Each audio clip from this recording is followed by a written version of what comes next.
Hi, working on the yellow Eliminator today, trying to do some odds and ends to get it ready for Great Race, which is coming up in late June. And one of the things I wanted to fix on the car was a stripe, because the stripe on the driver's side had a little dip at the door to fender seam. So I found a stripe kit on eBay that was a partial kit, and I got it for relatively cheap money. However, there's a problem with it. I removed the stripe here from the car, and when I took out the new one, the upper the bigger stripe was too thin and the smaller stripe was too thick, so can't use that. I just gotta find another stripe kit. So car will sit without stripe on it, which is not a big deal for now. But the other thing that I'm moving on to here is I got the clock and the special speedometer for the Great Race rally equipment here. I'm gonna find out where to mount those things. It's gonna be somewhere up in this area here, and I got to build a bracket. I think what I'm going to do is, attach down to the lower, just have a flat piece of metal go to the lower, or to where the stud from the seat goes through, and this way, it's a good firm mounting point without creating any new holes or anything like that, and they can run along up and kind of make a U up here, and then run back down this side and over to the passenger seat. So now just got to start measuring and figuring out where we're going to put the stuff. It'll probably, I'm kind of suspecting, like about like that or so, maybe for the speedometer, and this one's a little thicker, so I don't know exactly how that's going to go. Whether to have that inset down here, I don't know. I'm gonna find out here. I should have started on this 2 months ago. Well, I didn't have the speedometer 2 months ago, but a couple weeks ago anyway. There's odds and ends, but just so busy with so many other things to do that the car's kind of been sitting over most of the winter. Well, now it's the end of March, and well, need to get going on this stuff, and it's not a whole lot of things I need to do to the car. Just finishing off certain things, and then taking it for a drive, more shakedown, because what I've learned or heard is that a lot of the roads Great Race sends us down are they're not the smoothest. Like they might intentionally look for kind of rough roads and all that to send us down, and whatever has the potential to fall off the car, the Great Race will definitely shake it off of there, is what I hear. So we're going to try to make sure everything is up to snuff, as good as it can be, and start putting together all the care package, all the extra things that need to bring, extra parts, tools, supplies, and everything to keep the car going. And that'll be on the short list of things to do. So, but today I'm going to try to build the framework for the clock and the speedometer. We'll get started on that here. I think I'm kind of liking the thickness of this clock. It looks like it'll fit like just kind of right back there. So in review, after the Great Race, I would change the position of the speedometer. I think the clock was okay, but the speedometer should be above the dashboard, right within where you need to look out the windshield, because so much of the time during the Great Race, I was looking at the speedometer, probably more often than looking out the window. So on the next one, the speedometer is going to be higher. And that looks pretty good, and then putting this on the same center line as that, right next together, being it's a lot thinner, it will just overlap the front of the dash, and then the two faces will be about just about equal on them. So yeah, I think I'm going to start building the top of the bracket to hold these two things that way, and then we'll see how it all fits together. Another thing I'm going to do here is take some masking tape and just tape around this, around most of the face of it and around this outside edge. A few years ago when I was putting the tachometer in my wagon, I had dropped it and the wires were attached to it, which slowed down the fall, but the car was up on the lift and I was sitting in it on the lift, so the thing fell about, I don't know, 7 or 8 feet by the time, you know, the wires slowed it down, but it hit the ground, and you know, it was a really nice tack, and it you know, put some scratches in it, which it's not the end of the world, but you know, I had a perfectly good looking piece and then I didn't. So I'm going to do a little bit as we're handling things, a little masking tape there will protect it, and probably the same on the face of the clock as well. This way, you know, once everything's in place, it's all said and done, I'll take the tape off and we'll have a nice new looking piece without any scratches on it.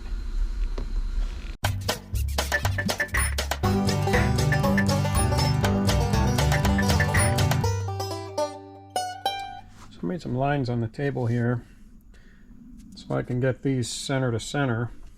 Then cut a little bracket or a little piece of angle iron that I'm going to use to mount these on.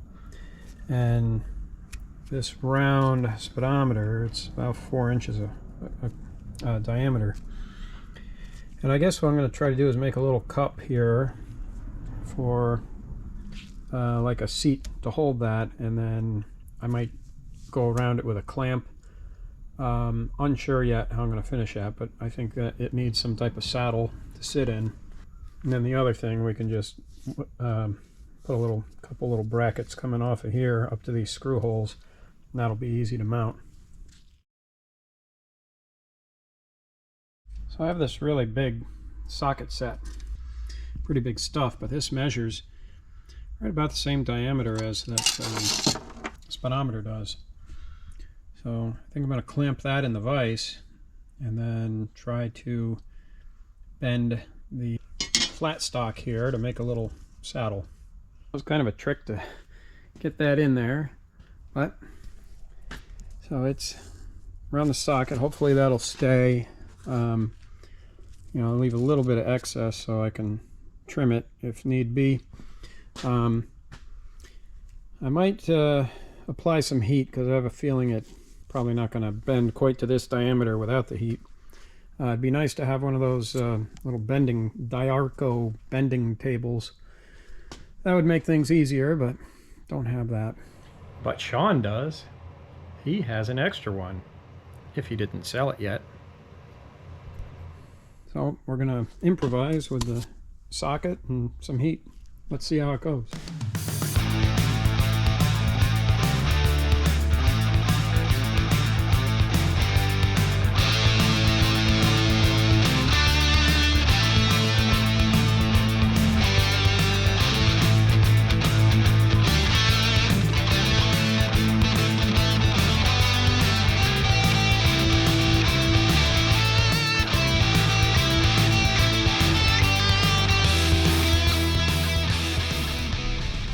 Well, not too bad.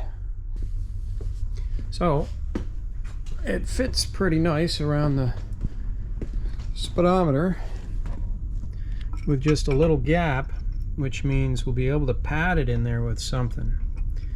So I like that. I like that idea of having some type of little rubber pad, insulation or something.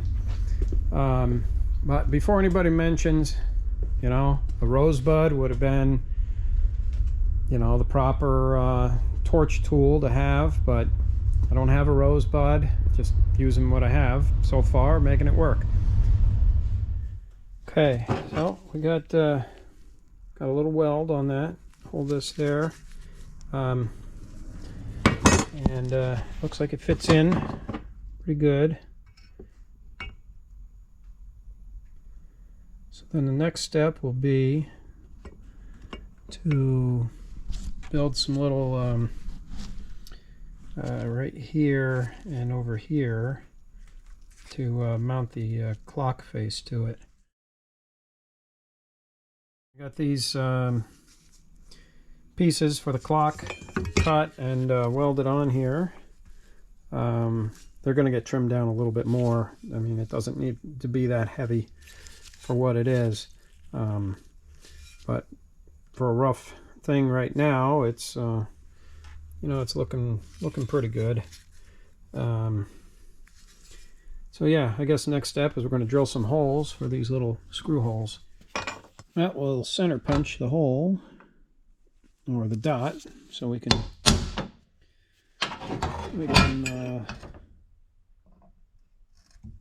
get it ready to drill.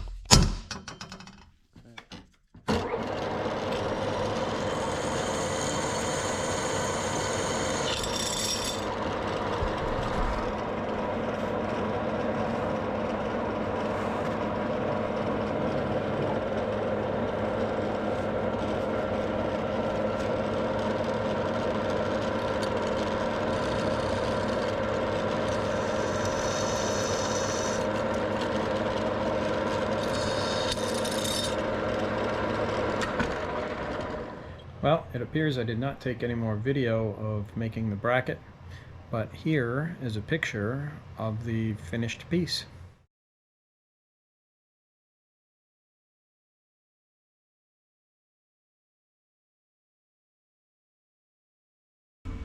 This is the wheel speed sensor for the Great Race speedometer, and it needs to go somewhere and read off the wheel here.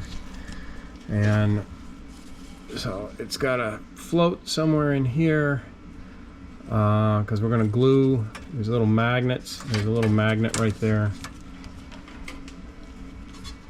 So I made a bracket. I took a piece of angle iron and it you know, found where it needed to go, and put a couple little guides on it, so it would fall into place and not, you know, swivel or anything. And it looks like it's coming out pretty good. It goes right on the tie rod, which that's always going to stay right in line with the wheel. So I think that's going to be okay, because this thing will fit right through here and it'll read off of the magnet. But that's the current project.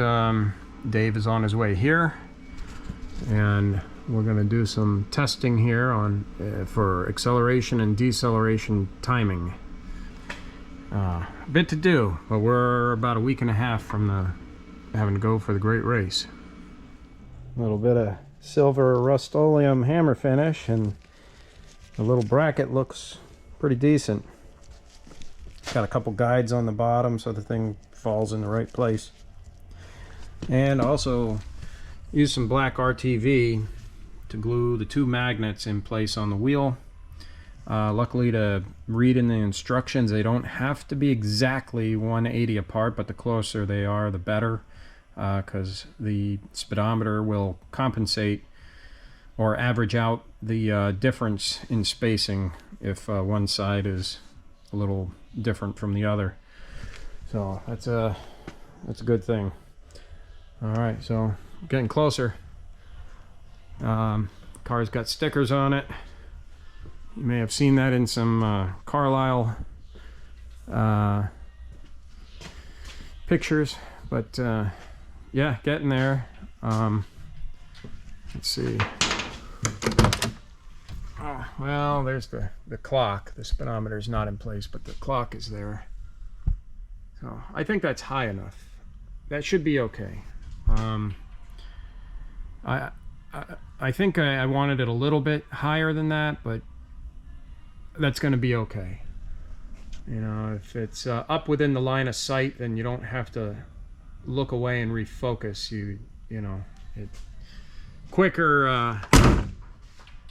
if it's within the line of sight, I guess. But anyway, that's, I think, going to be good. Yep, it was good, but it could have been just a little higher. I've seen lots of watching videos. I've seen lots of other cars that had it mounted on the steering column for the speedometer, and you know, below the level of the dash, and then some are like up by the rear view mirror. So I don't know.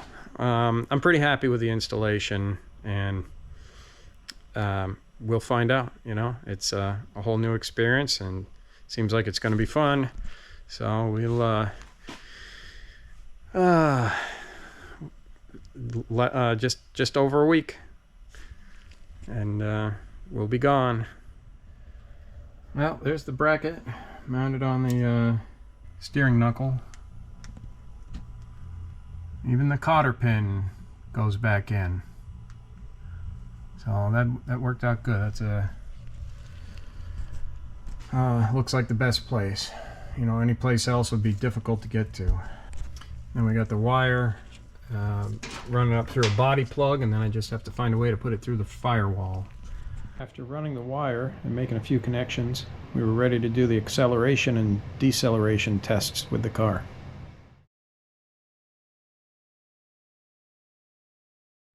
Just going to do a quick video.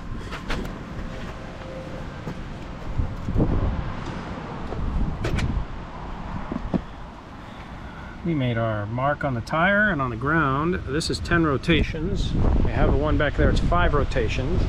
And 5 rotations actually came out exactly half of what the 10 were.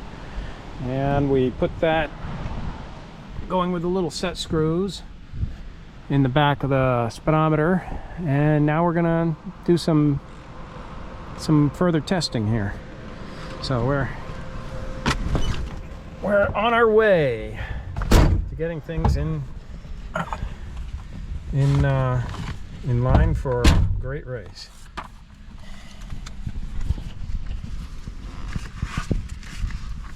Pilot or driver? Driver. Yeah, driver and navigator. You're not a pilot, you're just a driver. Well, depends on the Dukes of Hazzard or not. I think they could be sometimes called pilots. I can see where we sometimes could be Hazard. But... Hazard, yes. Well, you know, I've had people say, oh, is that the Dukes of Hazzard car? No. Not even close. Not even close. Not even the same manufacturer. Yeah, not the same firing order either. Okay. All right. Well, let's go.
So that was a bunch of testing, but the parking lot started getting filled up, and so we had to cut that a little bit short.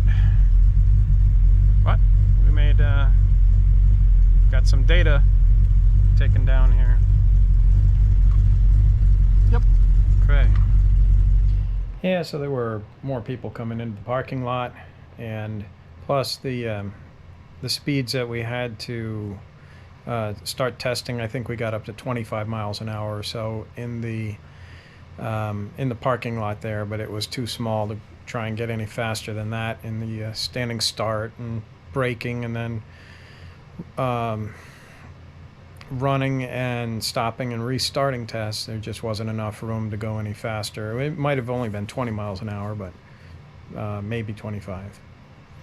Anyway, then we moved to a different area.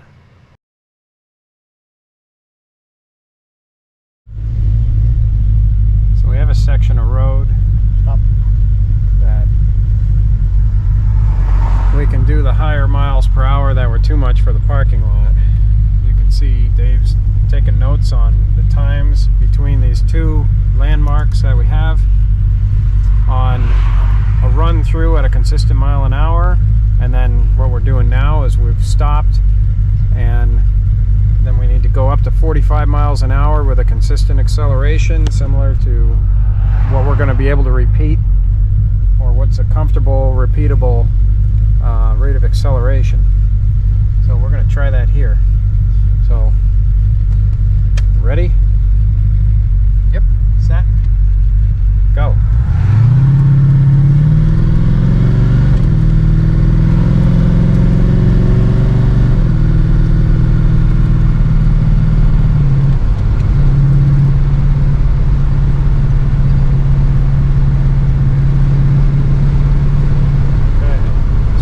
Our landmark at 45, and Dave wrote down the time, and then we do so it's like a total of 3 to get an average of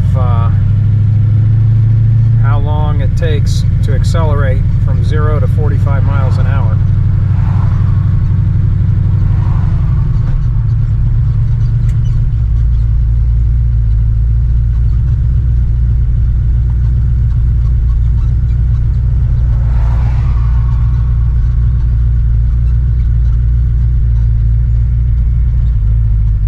To do this between like all the mile per hour jumps, like 35 to 45. Yeah. They do? That's what we've been doing. No, not the mile per hour jumps. Okay. Just the 5s. Okay. The 5s and the 10s. Okay. All right. So we've got a car coming up behind us. Okay. Ready, set, go.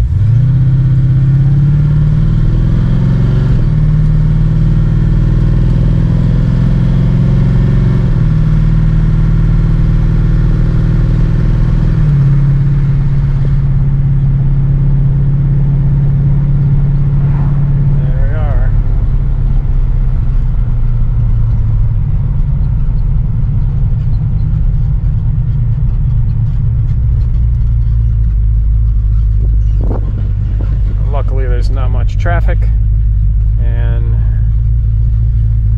the car's getting a little warm. I can smell a little bit of brakes, but that's doing this over and over again here.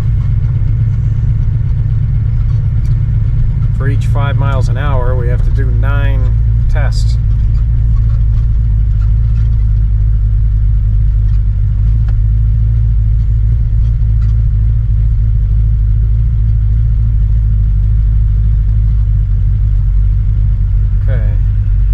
Last 0 to 45, and we get a car coming up behind us, so we're going to wait a moment.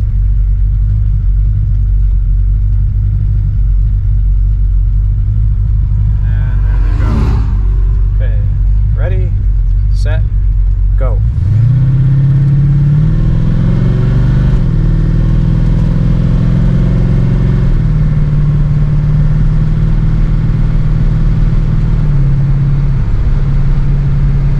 Hold it at 45.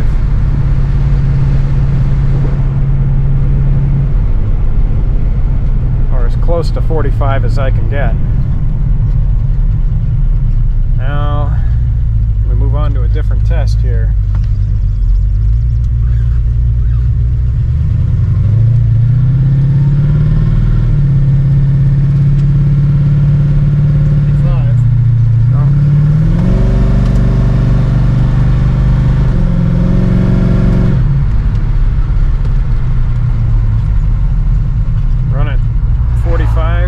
Stop. Full stop. And then back to 45 again.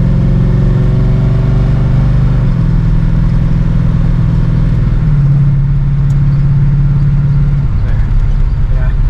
That's taken up all of that little test strip that we have.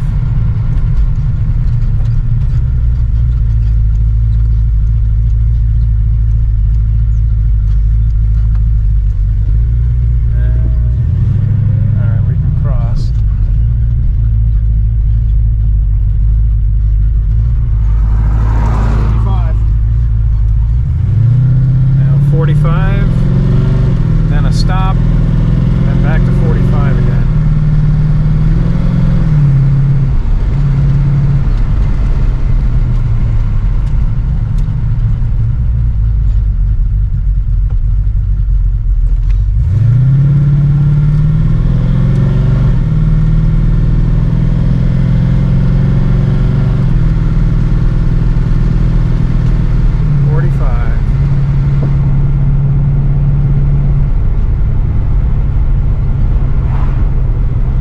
Was that?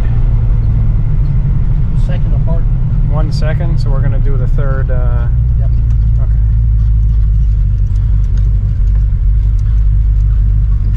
And that's the last. This is the last test for 45, right?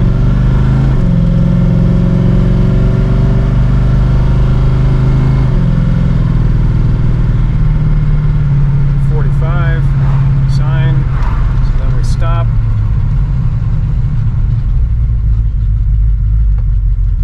Full stop, and then back to 45 under.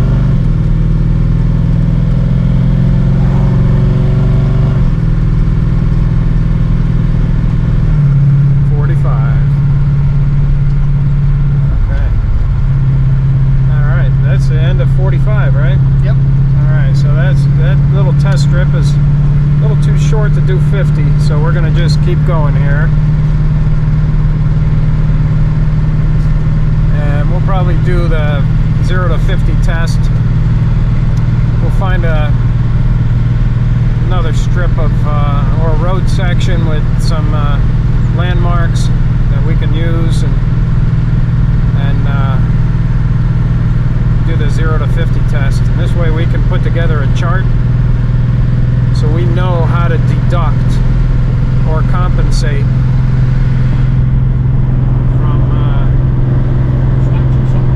starts and stops. Yeah. Alright. Put overdrive back on. Oh yeah, I didn't show you my overdrive cancel button is right down here. Okay. Press that. It cancels 4th gear. And we get 4th gear now. At about 60, we'll lower the RPMs by about 1,000. So this car cools down. It got a little warm doing those starts and stops, but this car generally runs like a cucumber, and it cools down pretty quick once you start moving. So we're not going to have that much starting and stopping on the in the event as we were doing right here to try and test it.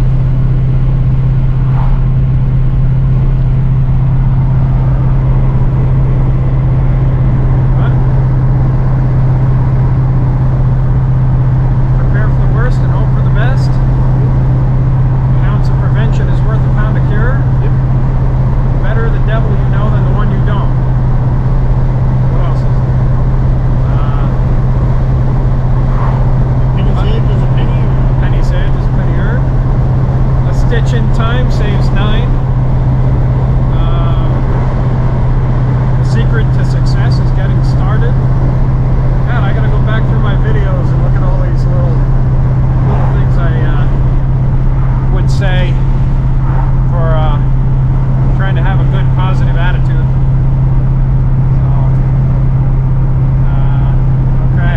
Well, anyway, here we go.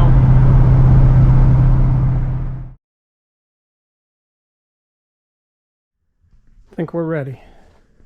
Finished off a few things. Got the lighter working that's in the console there. And what else? Numerous other things. I put some little trim pieces on down here. Got the trunk mostly packed. There's a few more things that have to go in there, but not a whole lot. And tomorrow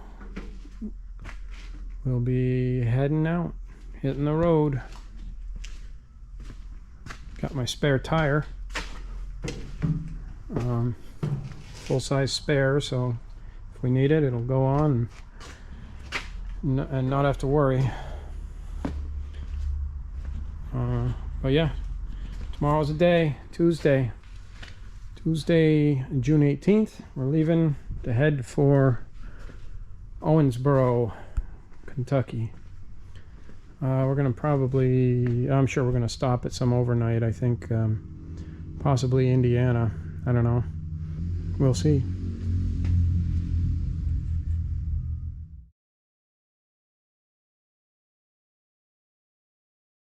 Today is Tuesday, June 18th, and we are heading out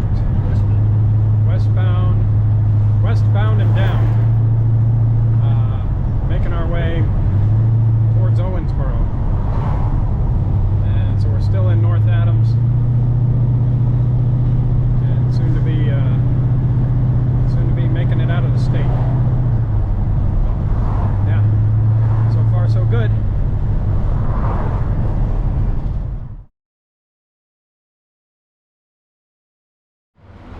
Video log installment number 2. What we're going to keep track of is how many times people ask us what year it is. Every time we tell them it's 2024, but then they say, no, the car, what year is it? They ask.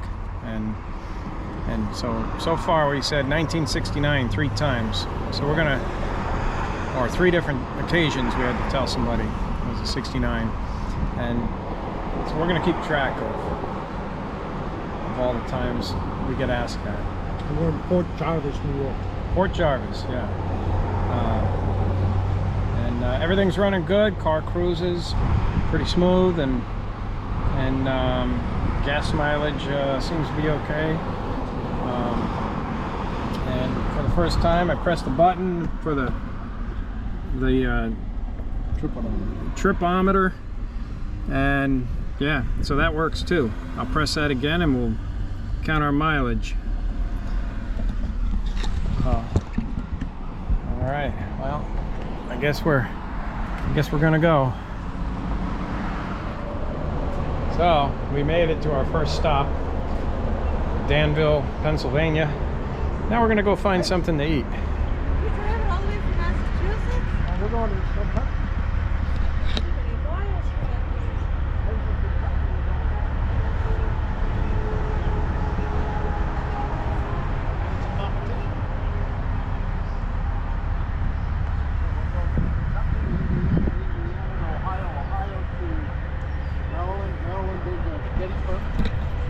Car gets a lot of looks, and there's no reason it shouldn't. We are now in Hubbard, Ohio, on our way. Decided to stop at Emerald Diner. We're going to find out what it's like. It looks good. Looks like an authentic diner. Everything's running good, running smooth, running cool. Pretty happy about that.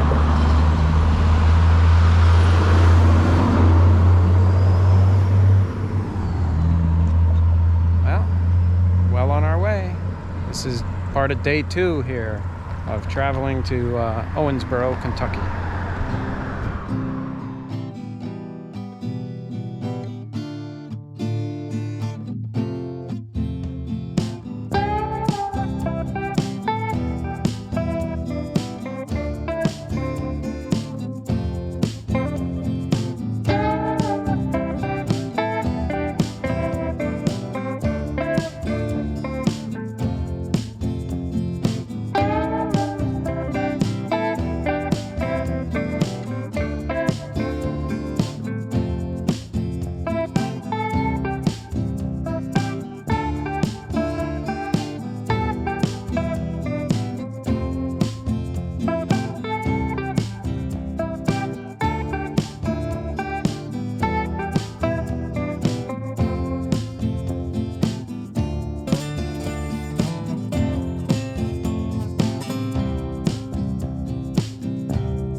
Time to roll.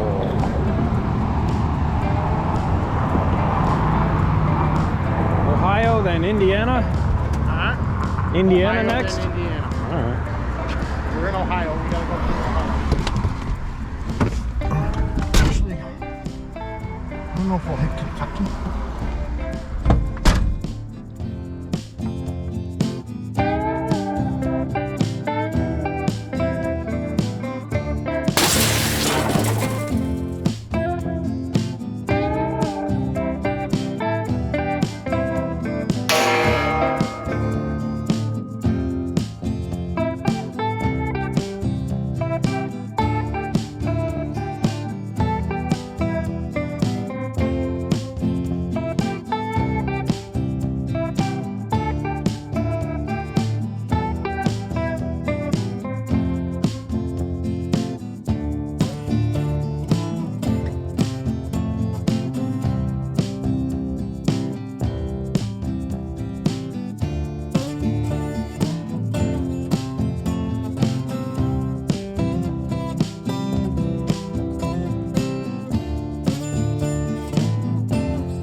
Arrived at Owensboro Convention Center for the great race. A bunch of other cars here, people walking around.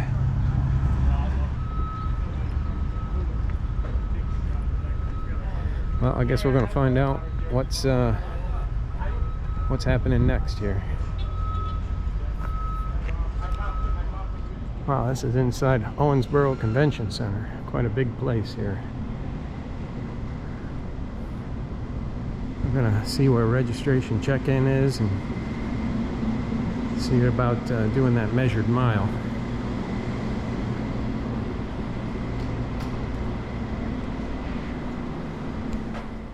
Oh, we're on the third floor up here and making our way towards the registration area.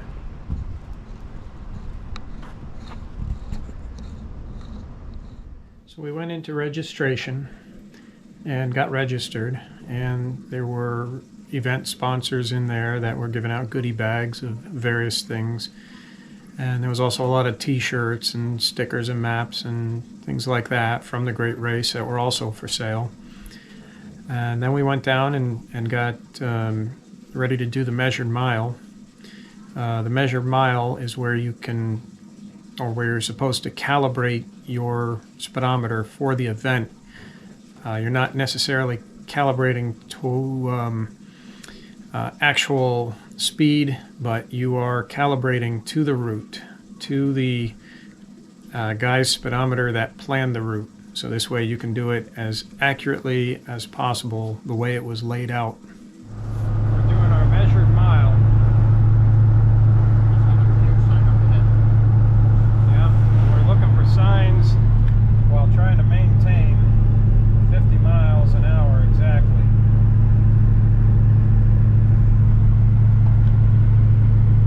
It's a giant balancing act so far.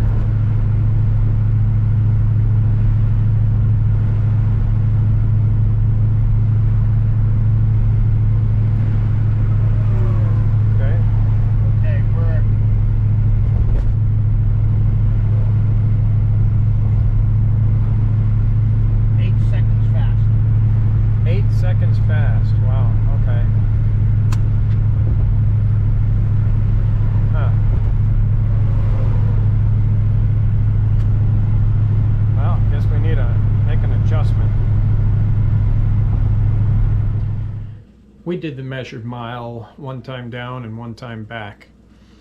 The people that want to be competitive, they will do the measured mile over and over because there is no limit to how many times you can do it unless you basically run out of daylight. But the people that want to be competitive will do it as many times as they need to make sure their speedometer is set as accurately as possible. And a tiny error in the speedometer can make a big difference when it's spread out over the course of the entire day. So we're parked here at Fat Monkey Garage for a lunch. It goes between 11:30 and 3, I think it is. And a bunch of cars here, they come and go. People get done with their measured mile, which we made some changes to the speedometer. It was a little bit off, but we got it pretty darn close now. So a bunch of cars here, and the barbecue that I've seen come out looks pretty darn good. We're gonna find out. A little bit of a line, but we're getting close.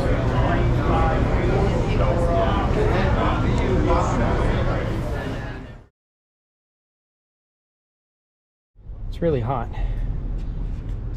temperature-wise, outside weather, and so we get a little bit of pinging on the engine after a lot of stop and go and excess heat. So I'm putting 1 step colder plugs in it, see if that's gonna help out a little bit. And so I use this to, once I break the plug loose, stick this long piece of hose on there and then unthread the plug and put the new plug on there and thread it in, and then it ain't easy to get to, but you could just get a ratchet down there and get it tight. So if you look, that last one's not easy to get to. Well, number 7 and number 8 are not easy to get to, but I got the 5 and 6 replaced, and 7 in it is in there as well. I'll just put the plug in there.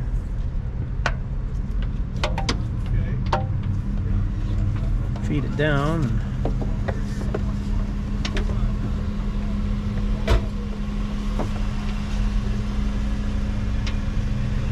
It's easy to turn it, but you just got to get it lined up straight.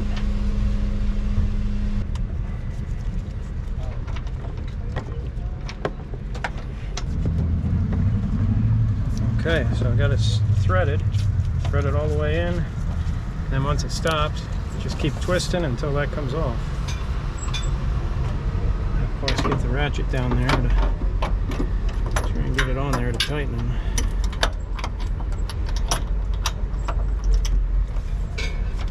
Hopefully this makes a difference with the timing.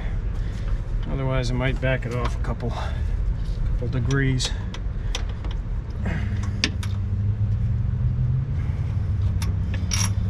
Okay. Not easy to get two plugs, but they're all in.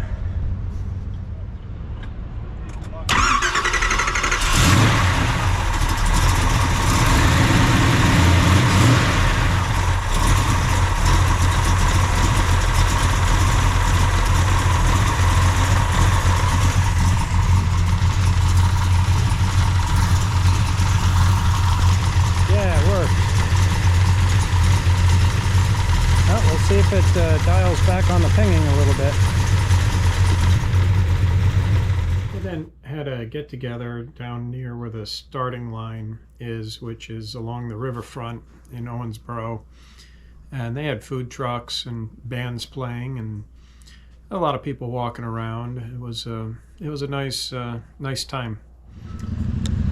Got a barbecue sandwich, looks pretty good. Just waiting for Dave to show up here with his food.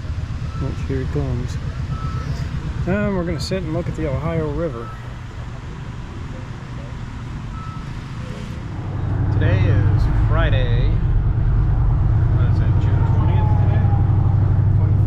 21st. Friday, June 21st. We are doing the trophy run.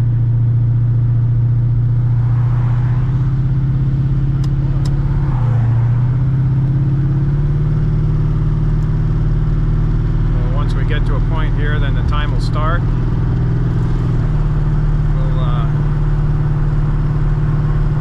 see what we got going on here.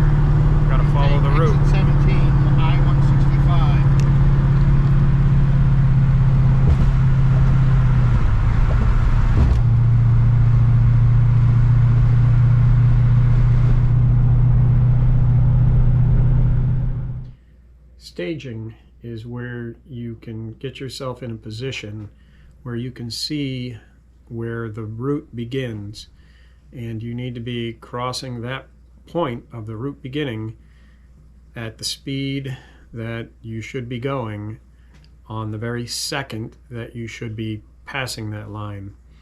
So you need to get in a position where you can see what's going on and you can see who else is around you, and because you have a general idea of who should be in front of you, a few cars in front of you, and perhaps even who's behind you.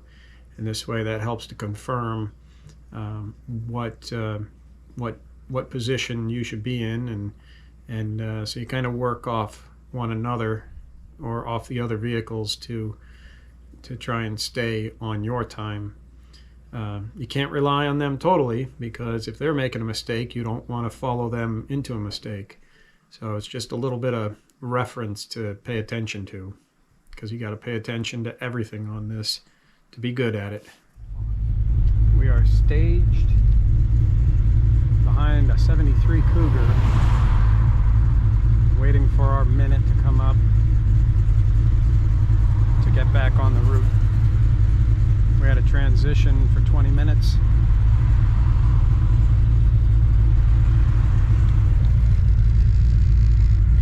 That's the route. And momentarily, what, about 3 minutes? 2 minutes. Alright, there goes the Cougar. Keeps off. There goes the film. Back where he should be, right? Well, you haven't seen the Suburban. Yeah, I don't know where the Suburban went. Oh, here's the Boss Mustang. He needs to stop.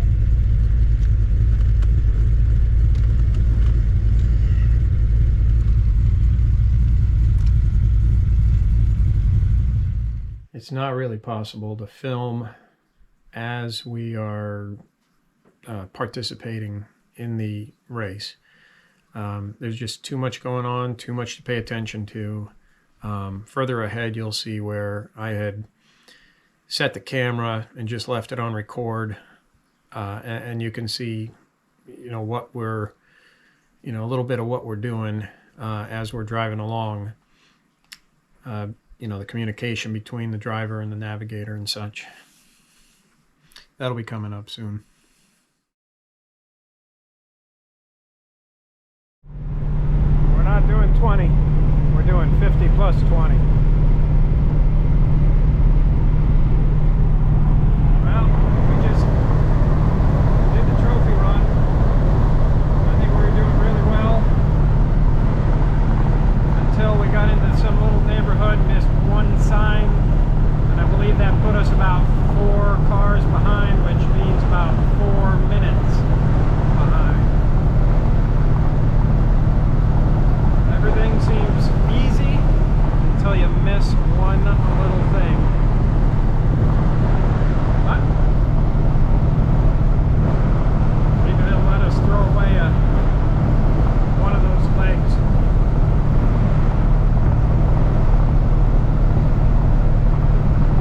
We'll find out exactly how we did when we get back.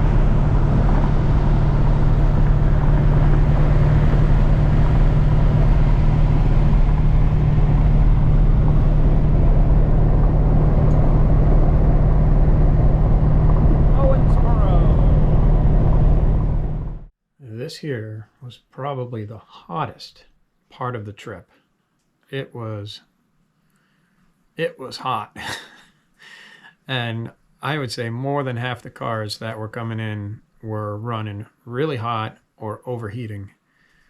It was hot. Luckily, as the race moved on, it got cooler. Well, we're heading back into the hotel, and I think that's a red checkpoint up ahead.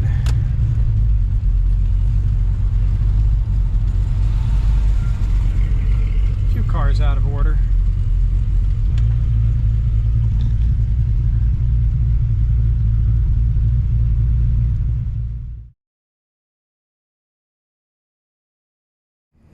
Back in the hotel room, and everybody's parking. We managed to get the same parking spot.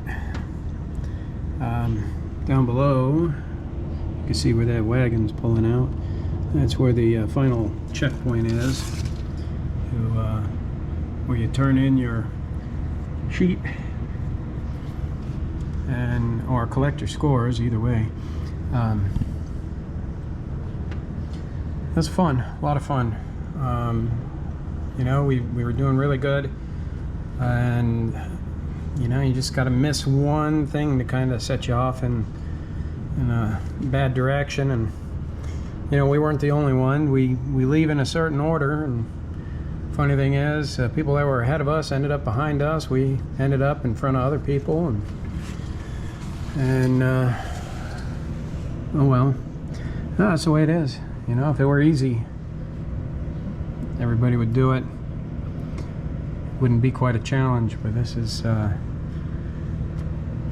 can be quite a challenge to make every maneuver, to follow every maneuver to a T.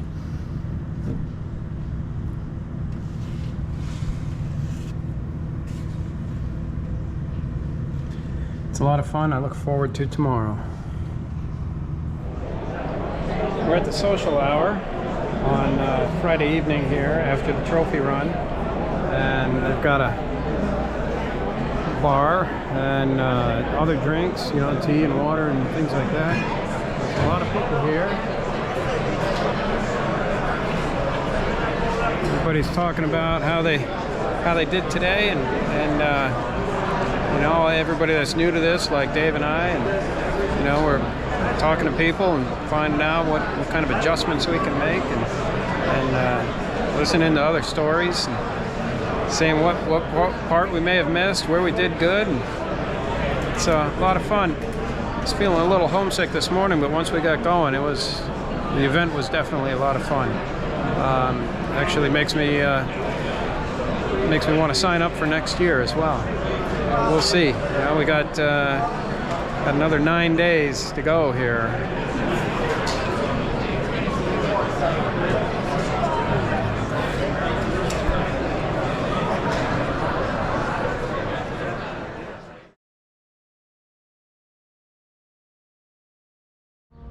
there's the Ohio River. And the convention center. And then the hotel we're in. And all cars are lining up on this kind of back service road here.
How about you? We're good. We're good. Rick and Andrew lost the engine yesterday. Oh, wow. Hopefully that came out okay, because my arm's burning by now. But walking into the sun, I'm gonna try it again from this way.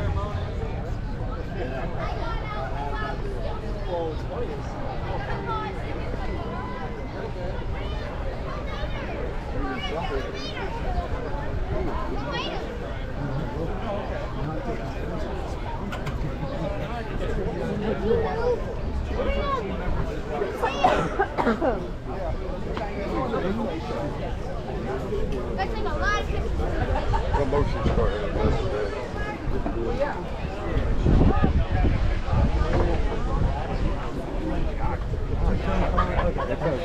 I think I might just say red. I went and found a bunch of rocks, you know? 41. It's always a good guy. He's, yes. He and I work.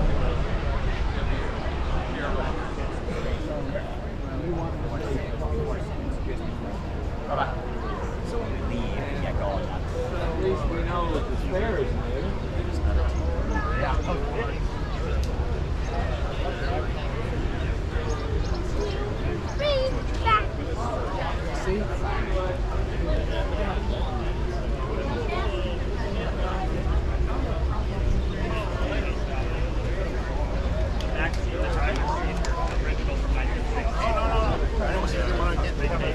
I didn't want to be the picture. That's what it looked like. It looked good.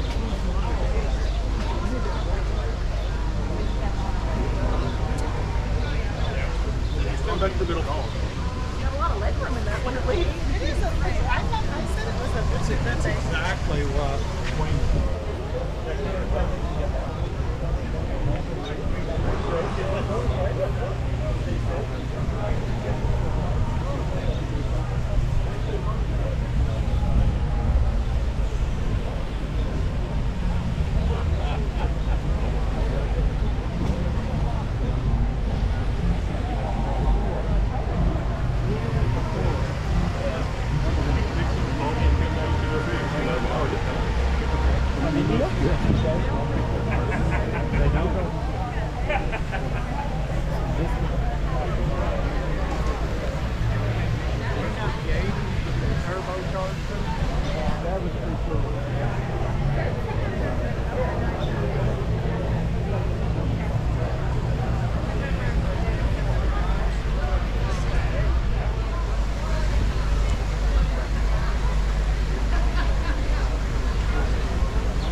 That's really the only thing that's really the difference. I mean, it's about 90 years.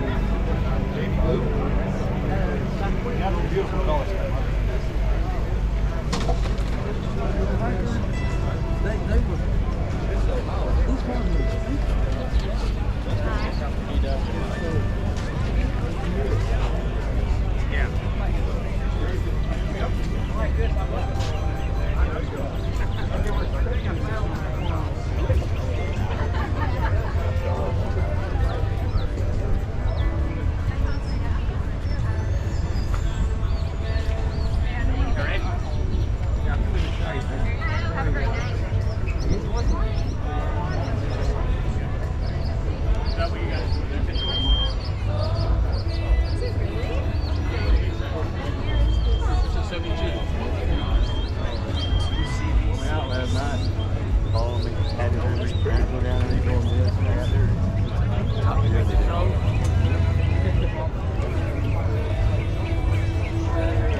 We've been there twice. We've been to Auburn Museum.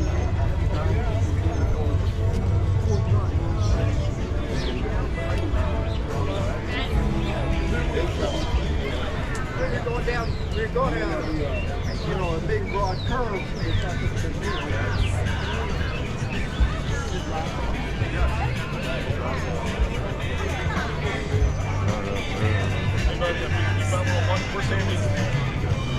Y'all might want to look at, y'all might want to share the phone.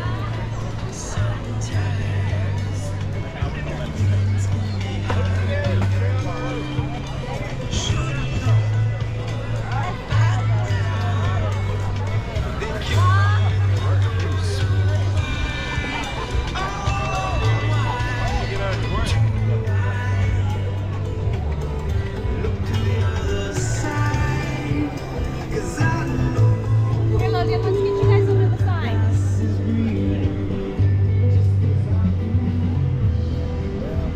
Here's the start of the Great Race 2024.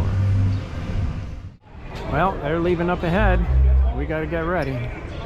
We're going to be going through, it's going to be a little while, maybe a half hour.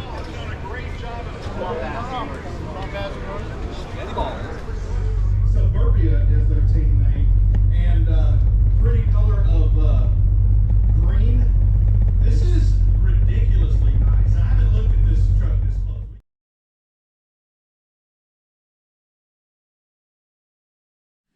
It wasn't the battery, it was the camera itself. For some reason, it wasn't recognizing the battery properly, and it would die at about 67%. But anyway, so we are coming into Lawrenceburg, Indiana. That is our first overnight. Greetings. Come here. I need your checkered flag page. Go back Oh, one. Go. And Oh, a here's your little start high. time. Thank you. All set?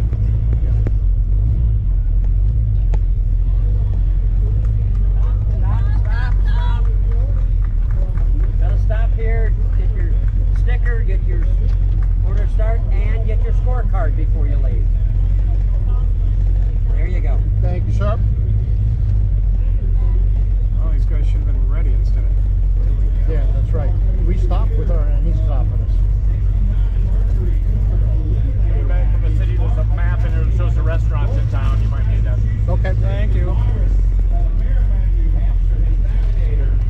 Rookies show it off in a killer, hard to spot yellow muscle car. Come on in here. They drove that car from Massachusetts. As the announcer said, we drove that car from Massachusetts. Drove it in the race, and then drove it home.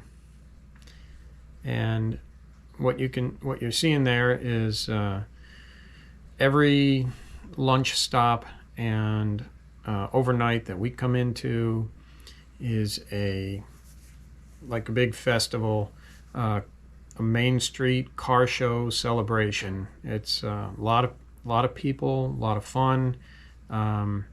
It's a really good time. It's almost amazing how many people come out for this, and it goes on all through the week as well. So on weekdays, people are coming out for this. You'll see more. I got a lot of shots pulling into town, because coming up to the finish line, I had time to get the camera started and stuff, and I wasn't worried about the battery because I had an AC adapter for the camera to be able to rely on recording that way. Today is Sunday. This is Lawrenceburg, Indiana, and we will be heading up to Marietta, Ohio for the overnight. There is a lunch stop in between, but everybody's here waiting to get their route sheet for when half hour before their time to depart.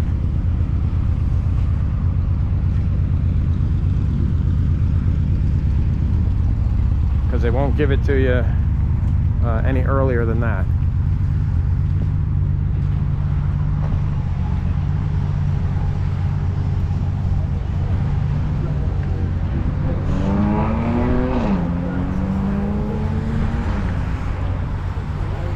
A bunch of cars here, a bunch had already came and gone.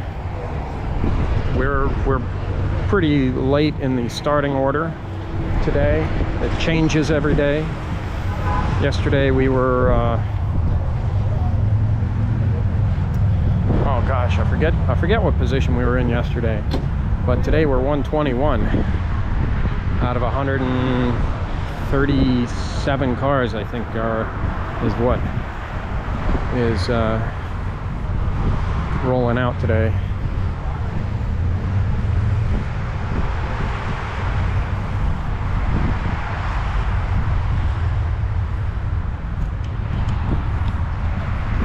Gonna be fun. We did pretty good yesterday for being our first real day.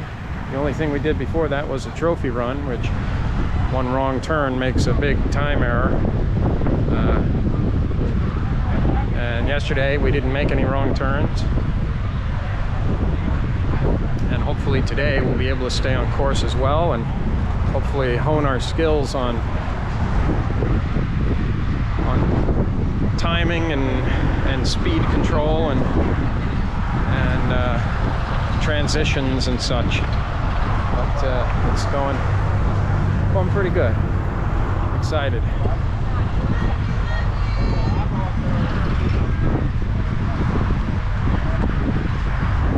We got a little while here before we can pick up our route sheet, and then we'll be on our way.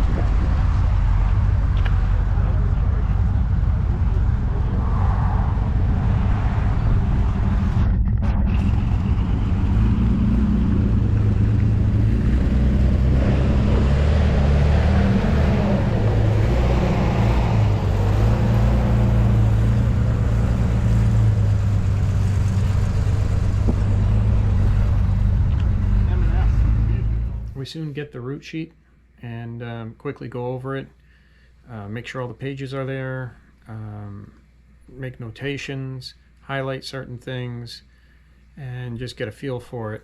And then we get in the car and head towards where the start is, so we can stage there and then leave right on time. We went through the day, or the first half of the day rather, and made it to the lunch stop, pulling into Lancaster, Ohio for another Main Street car show lunch. And the weather was starting to cool off a bit, and in fact it cooled off quite a bit because it rained pretty good. I gotta feel bad for the people that are in the open air cars and on motorcycles. Man, they got to deal with all the weather. You know, sunshine, rain, hot, cold. Oh, well, it is what it is. You know, it's quite an adventure. Okay, here we are. We're at the lunch stop. Hello, you guys. Hey! Lots going on.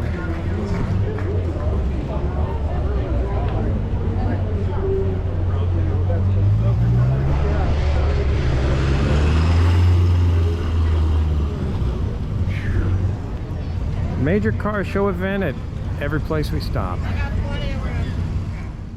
So here is some of the driving where I set up the camera in the back seat, where it kind of points between us, and you know, the communication that goes on between the driver and the navigator, and just going through the event, you know. And you can see that with everything, that all the information you need to take in, there's just no way to hold up a camera and try and film something and make commentary about it.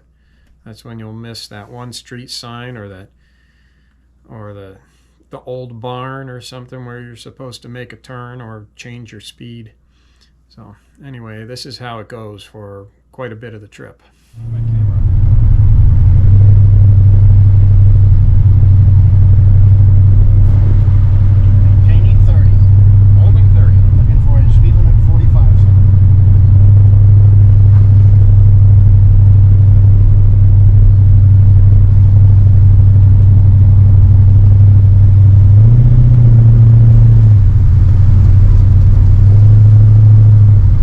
That'll be a question we ask tonight of somebody.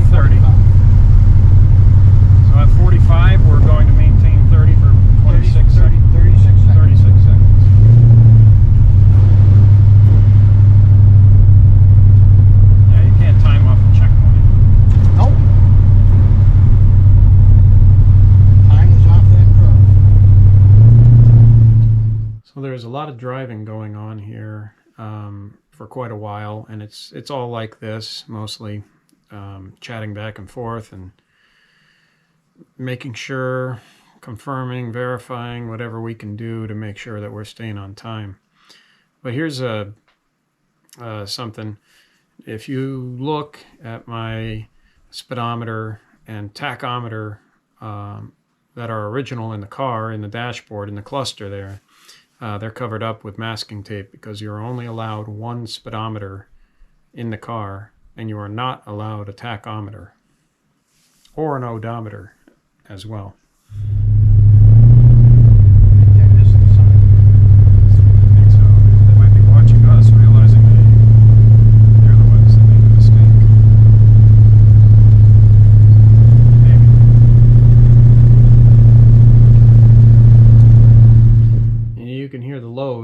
On the engine there, because some of these hills were really steep on some of these back roads that they sent us over. And then of course we make comments on, you know, the Fiat, which is a very low horsepower car. I think it's 40 horsepower, and even though it's a small car, that ain't much to propel you along, because I have over 10 times that amount of power, and some of these hills where really you had to give it the throttle to get up them.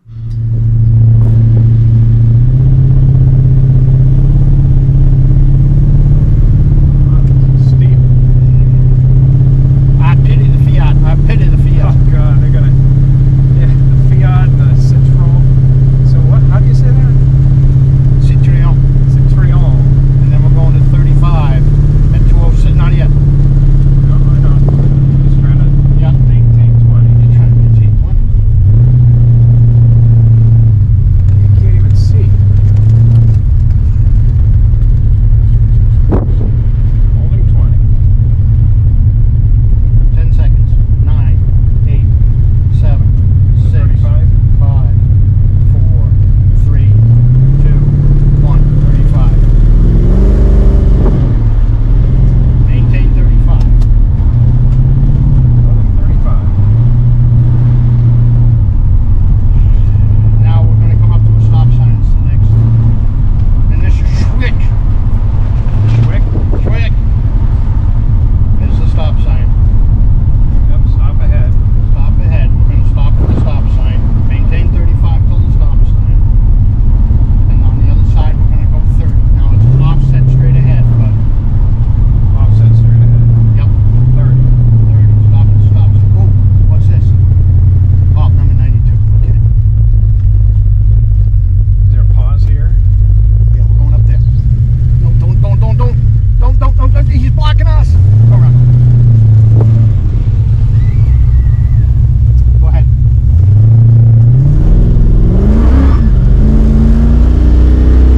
This kid blocked us up. Because he would have turned right. And we would have had our pause. Then we would have gone. Now I'm not sure what we just lost for. Not much. We were over 30. Yeah, we lost for a second or two, that's all. Yeah. I remember that part. We came up to a car that was right at that intersection. There was a little intersection there. You couldn't see it in the video, but on the other side of the intersection, there was a little hill that there were 3 kids sitting on, and they were yelling to the car that was in front of us that wasn't sure which way to go at that intersection. They were about to turn right, and then they started to turn back in, and to avoid them holding us up, we went around, and everything was safe. It wasn't, it wasn't a risky maneuver or anything like that. But yeah, that's the type of stuff you run into. You got these directions are not made to be easy. They're made to confuse you.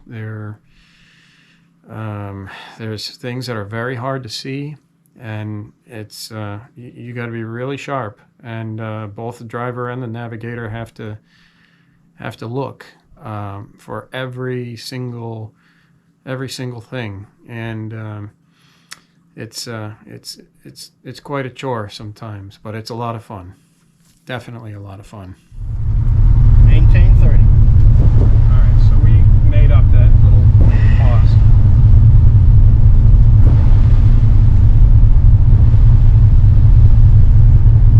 Holding 30. Holding 30. We're coming up on the next stop sign will be a T, and we will turn left at the top of the T. We'll have a pause. We'll stop at the stop sign, then we're going to 20. Pause at the stop sign, straight ahead to 20. No, the stop sign, we'll turn left at the stop sign. Left at the stop sign. Right, but we'll have a, yeah, then 20 after.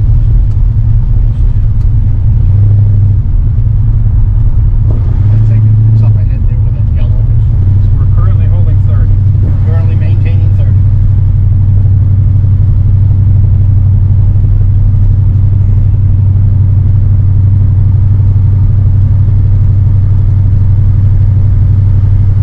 Now left at the stop sign to 20. Left at the stop sign on Lake Street to 20. And then we're going to have another stop sign where we will turn right.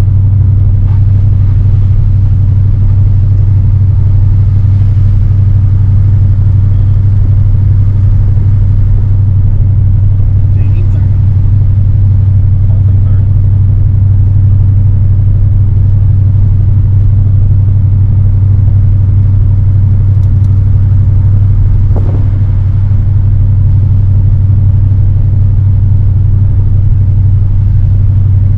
I believe I remember in the Great Race brochure that they said you'll see the most beautiful parts of America. I might have a little gripe with that because I would say 90% of the time all I saw was that rally speedometer sitting there trying to hold speed. Left at the stop sign to 20. Correct. No left brake light turn signal. Is there a pause? Yeah, at 11.8 seconds.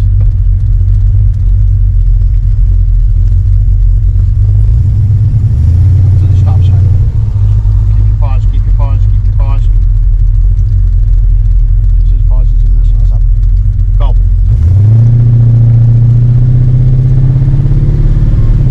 Stop at the stop sign. Right at the stop sign? Right at the stop sign.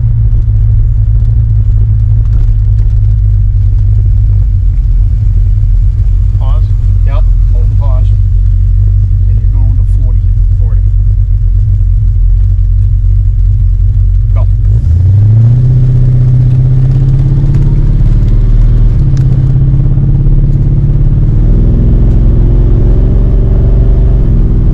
We're looking for a left shift 20 mile per hour. At the left shift 20 mile per hour, you will go to 20 miles per hour. Holding 40. Hold, maintain 40. And 20 at 20 left shift. Yes, sir. So take a look at this arrow pointing at that sign if you didn't see it flash a second ago.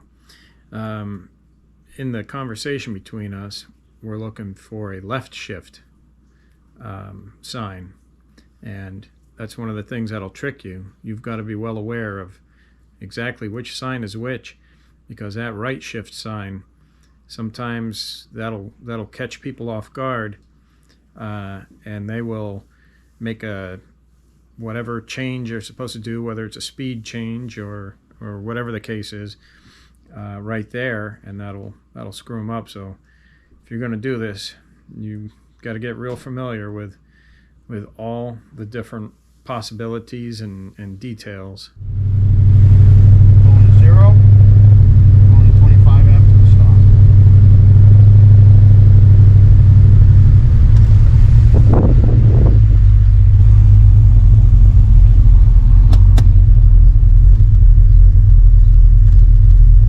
Go.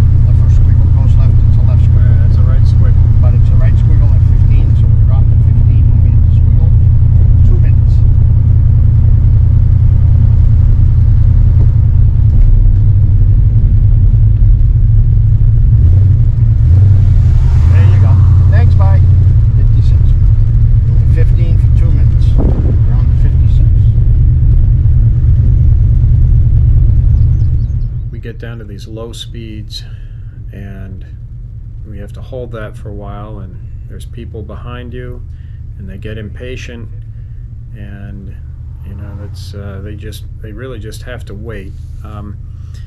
You don't want to put your arm out and wave them around, because then you're directing traffic, and you don't want to be responsible for that if they go around and do something silly.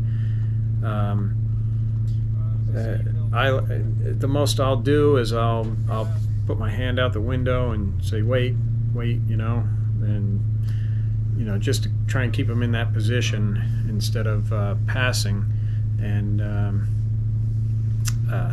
you know, perhaps getting into trouble. But yeah, there are some unhappy people behind you, and they'll let you know sometimes.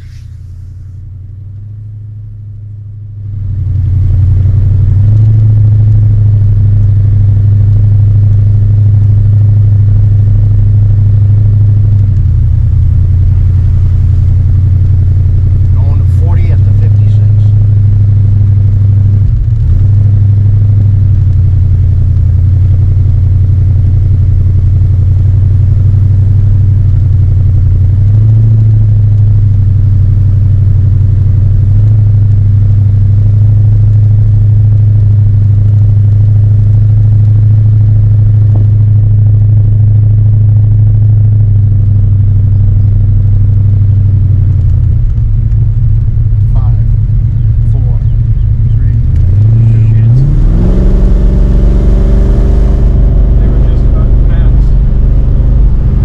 Sorry, Bob. Looking for a 30 right. Don't try to put it behind. Gonna have a right shift 30. Maintain 40. Want to put it in 9?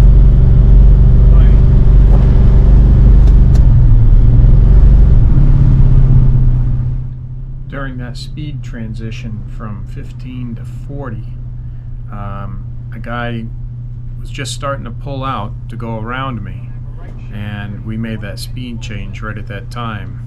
And you know, that's some of the stuff you'll run into while you're trying to follow the route.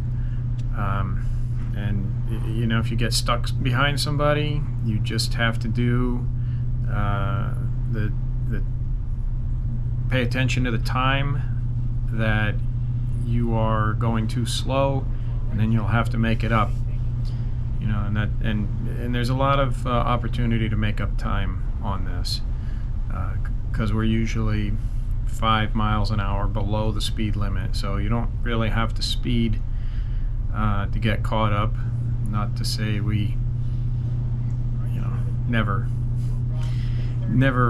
flex the rules a little bit, but you know, but you want to be safe.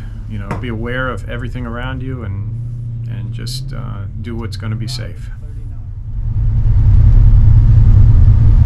Maintain 30.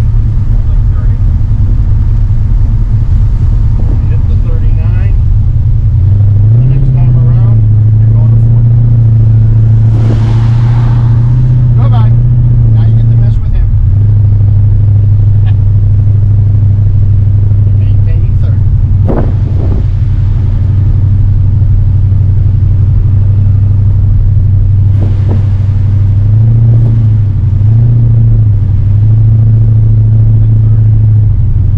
Back the second comes back to the 30 now. You're going to go to 40.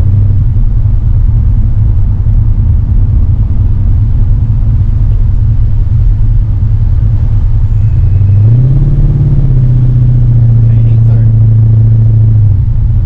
Going to 40. 10, 9, 8, 7, 6, 5, 4, 3, 2, 1. So here's something about speed changes. Like where we were going from 20 to 40 right there. The route doesn't give time for acceleration on that.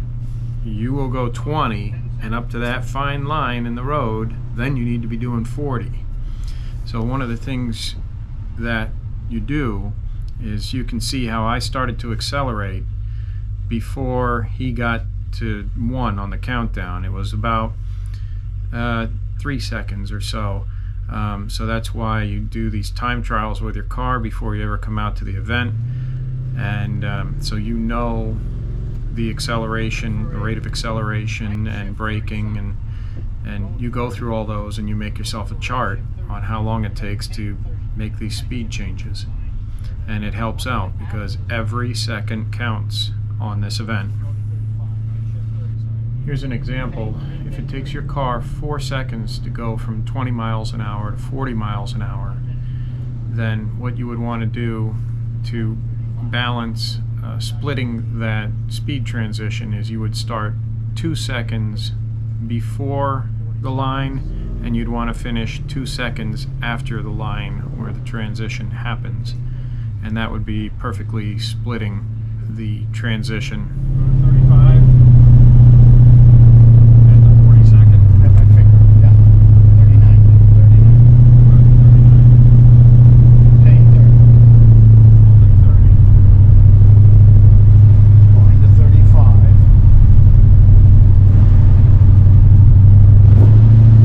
10, 9, 8, 7, 6, 5, 4, 3, 2, 35.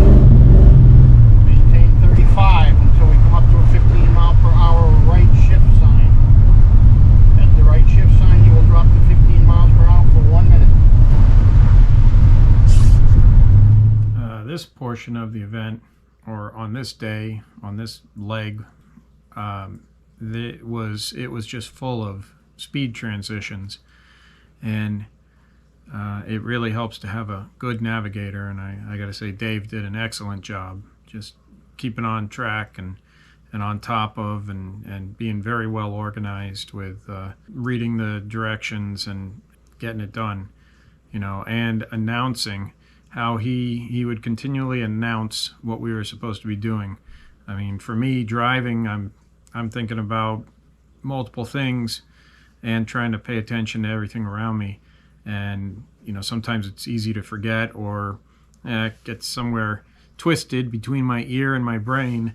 And so he would announce it, and then a few seconds later announce it again, and that repeating of it really helped us stay on track. So it was really, really good to work with somebody who does a good job.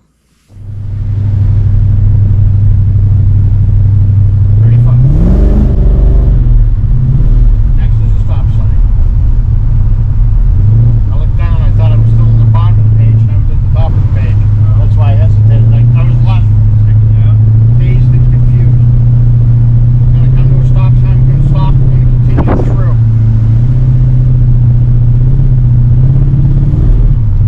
Stop sign's right here. Yep, I know. Just trying to maintain up till normal stopping.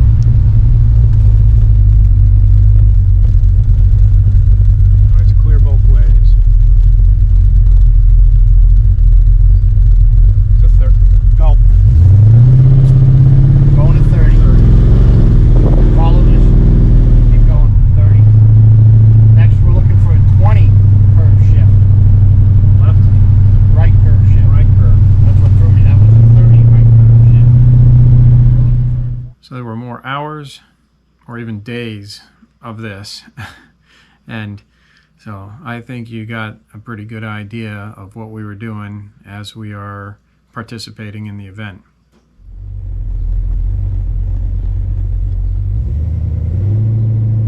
and we're within 3 minutes of going.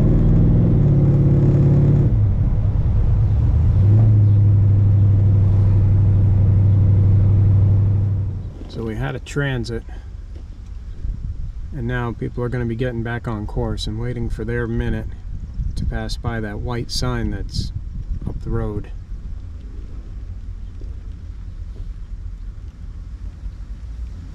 We try to keep some order of who's in which place.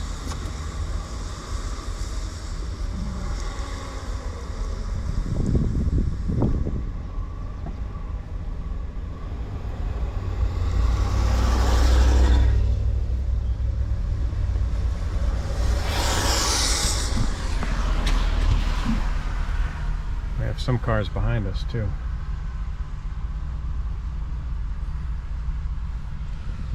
Yeah, he went into a little area where you can't get out of. There goes the MG. Oh, the Chevy's next.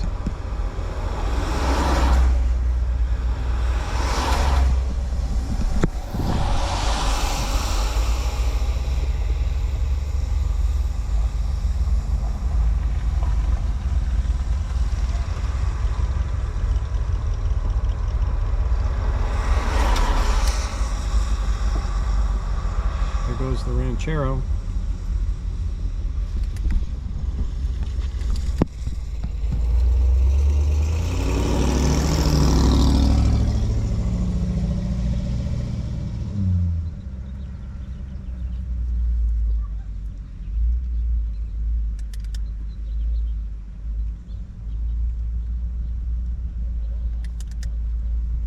Guess that Pontiac got out of order too. Yeah, different cars get out of order for different reasons, different times. Yeah.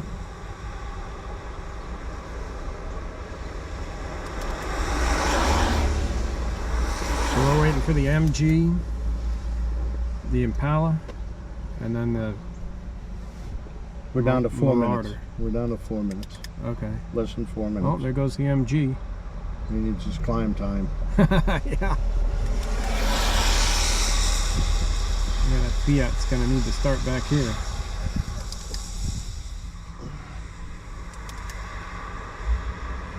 Now, how do you want to do this?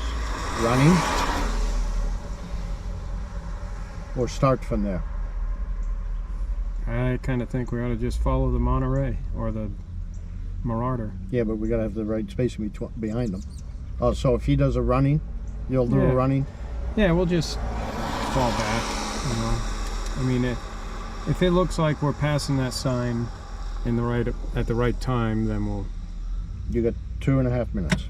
Yeah.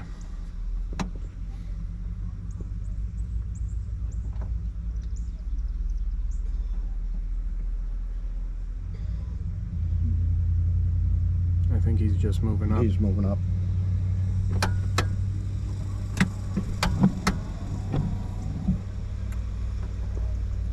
Well, that's how the cars tend to line up or stage before a starting line of each leg. And this way they can have it right in sight where they can pass that starting point just at the right second. I shut off the camera there because we were down to a couple minutes before we had to take off on our minute.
Were getting kind of anemic and they were trying to figure out how to sell a muscle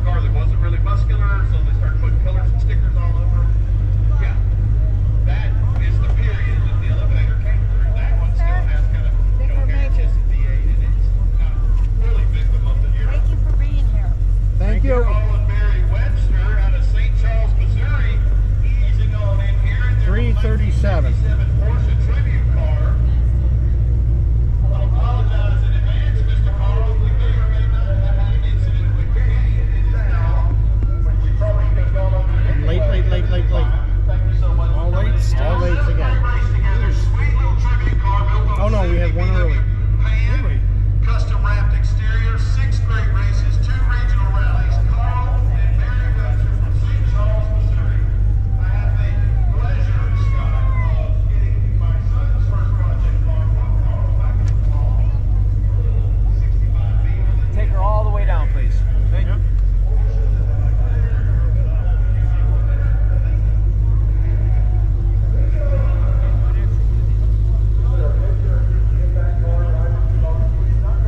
It's not driving yet, it's a project car, but it's a really good project car. There are tons of pictures. Owen sits in it and makes, motor noises all the time in it. We've got it tucked in the garage until the time comes. We got to tear it apart. Listen, thank you to all the red shirts from here in Marietta for all your hard work. Don't let it go unnoticed. Thank you so much. 100 tomorrow. They had a long, hot day yesterday, and boy, they got it handed to them here again today with a busy day full of action, and the rain just, you know how that is, it kind of complicates things just a little bit. But we're going to soldier on. We're going to get the rest of these cars in and come hang out with you.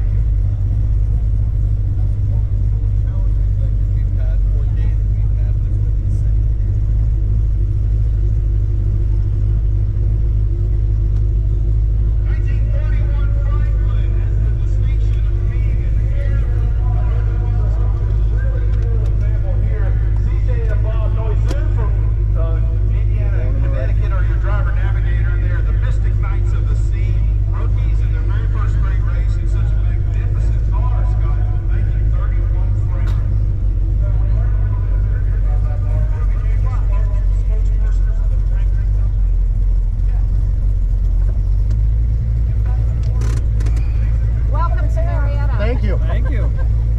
You're gonna go down the sidewalk right here to the end of the building, and that's the entrance into the Lafayette Hotel that you will be using. Restroom, drinks, food. I think they even have a washcloth to freshen up with. So Excellent. welcome to Marietta. Thank you. There's the Bible.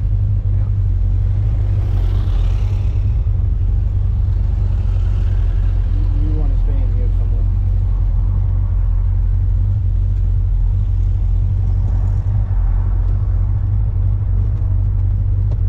Is that Cougar? What's their position? Are they ahead of us? You want to stay in here somewhere? Yeah, I heard that.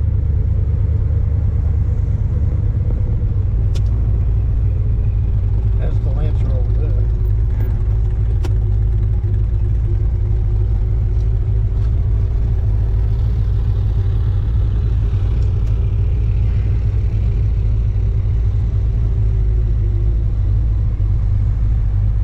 Cougar is 8 ahead of us.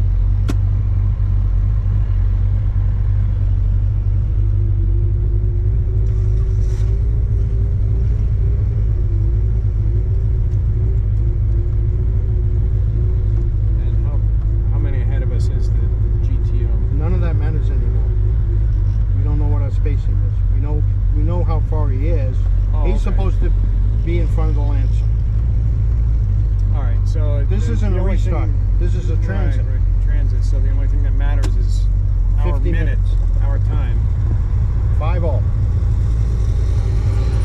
50. Okay, so we have Top. 9 minutes.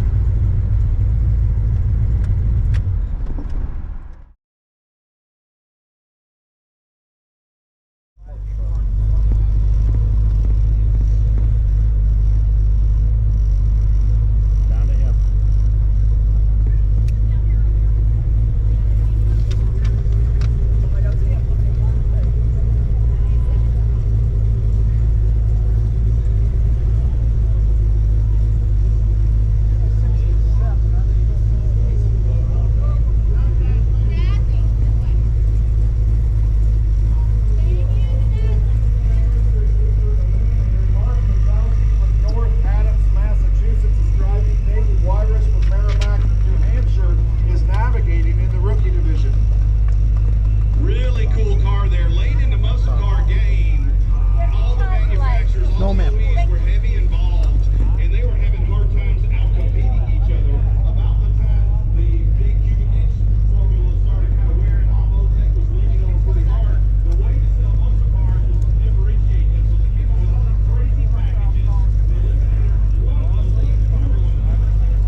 37 is in front of him. The Fairlane? No, the one we passed. The Buick Phaeton. Oh. Well, He's in front of the Javelin.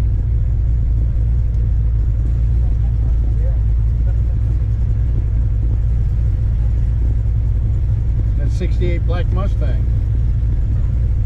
There's 4 cars in front of us. he's sportsman or expert? Expert. Good. Welcome to Frostburg, Maryland. Thank you. Thank you. What we're going to have you do is you're going to pull in towards the library and then back up this alley. Once you're Back up parked, the alley? Okay. you're going to do dinner up on top of the hill behind the Somerset Trust Bank. Restrooms, Gunner Hotel. Thank you.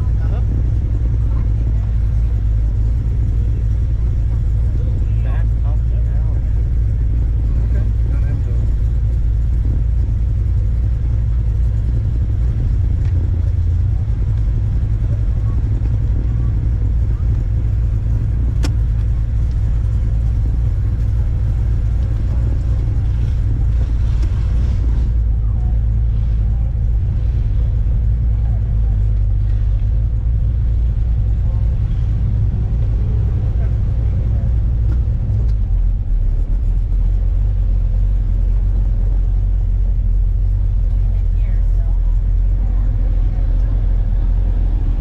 We'll back them down the alley or down here, okay? Yep.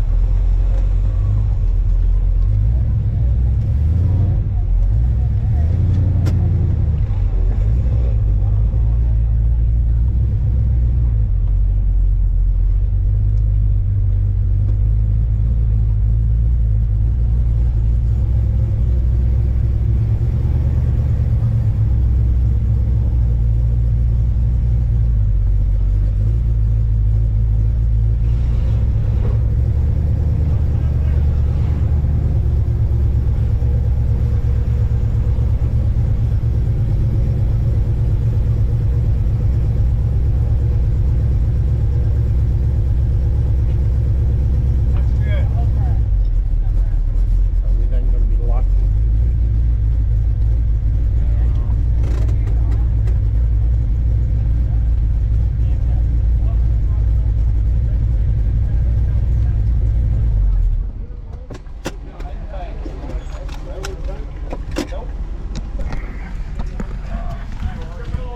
We made it to Frostburg.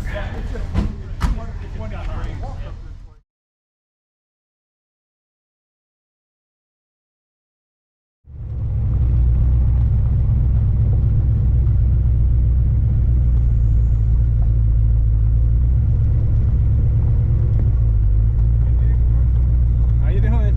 Good. Good.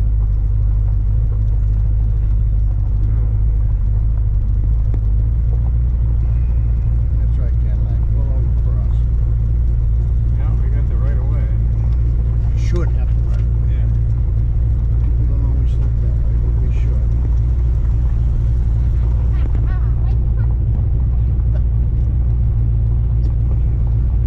Assume we're going straight up there unless somebody directs us otherwise.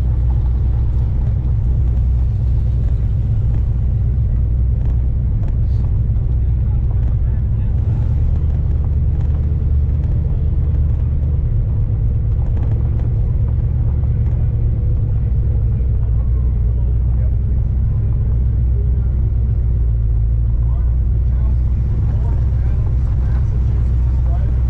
David Wyris, the Fair Walk Mac, New Hampshire's navigating. They're in the rookie division. Going from Massachusetts to Owensboro, Kentucky, and are heading back home. Hey, stop. Home from Maine. Yep. Team 75 and a 71 AMC Javelin. Give me time delay. No, ma'am. Gentlemen, grab bag and a trophy. You won for finding the place. Good job. That was Terrific. hard. Thank Like a you. cartographer. Come on in and get some film. Thank you. Down there. They're in the sportsman division. They Hey.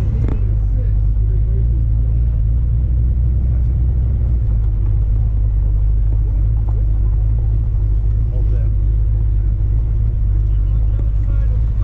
Thing? Yeah. That thing? That thing!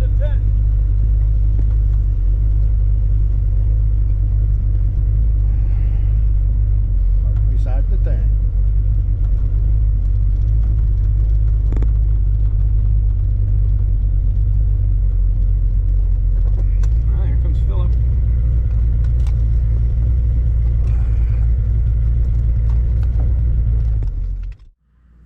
lunch stops are usually eat pretty quick and then get back to the car and head to the next starting point. There's not a whole lot of time to chit-chat. Luckily we did have a little bit of time to hang out with a few friends that came to visit at the Ken Walsh farm there in Purcellville, Virginia. After the lunch in Purcellville, we made our way into Pennsylvania and through the self-guided tour of the Gettysburg battlegrounds, which was pretty interesting, and it's somewhere I'd like to go back and spend at least a day. And then we pulled into the hotel where the finish line was for that day, which was in Gettysburg, Pennsylvania.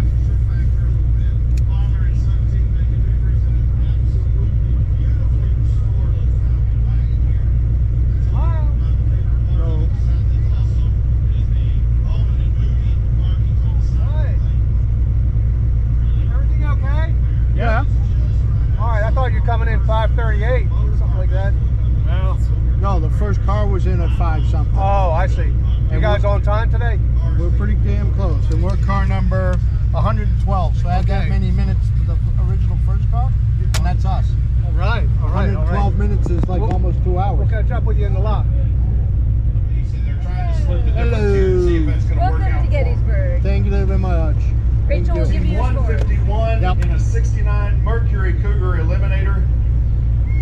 Mark Pachowski from North Adams, Massachusetts is driving. David Wyrus from Merrimack, New Hampshire is navigating in a rookie division. They actually drove the car from Massachusetts to Owensboro, driving it to Maine and then back. Team Eliminator. It's pretty nice that they put that on the side of the car when they made it for you. Thinking ahead. Beautiful mustard yellow. Mustard yellow. Bright yellow. Bright yellow. Bright yellow, bright mustard, yellow mustard. No, just bright yellow. Just bright yellow. Just bright yellow. Just like the bright yellow mustard, but not mustard. Right, exactly. That's right, not mustard. Rookies. Pretty cool car there. Late in the muscle car game, they started getting pretty crafty on the packages that you could get, the trim levels and all that stuff.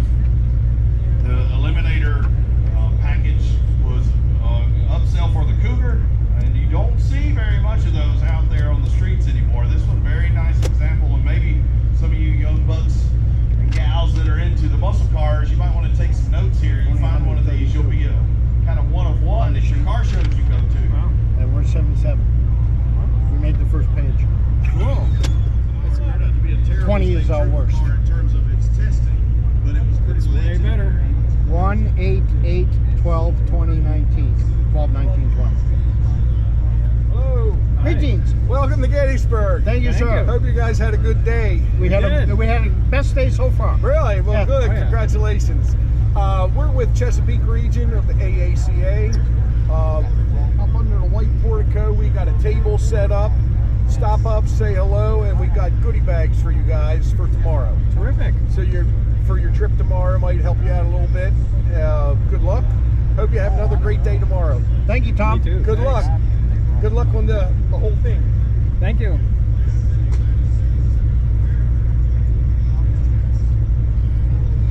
1 second. Another 1 second. Yeah. Oh, almost an ace. Thank you. Thank you. Baby. She said all the way down there, baby. Baby. Baby. All the way down there, baby.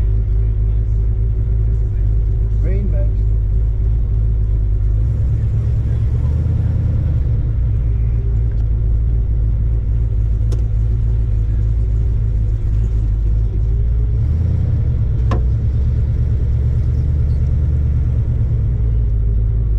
Baby.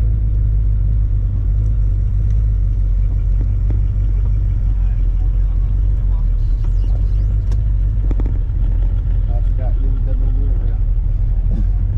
Oh, there's Javelin boys. Yeah. Behind us, Well, I got no mirror on this side, so I can't see shit. Yeah.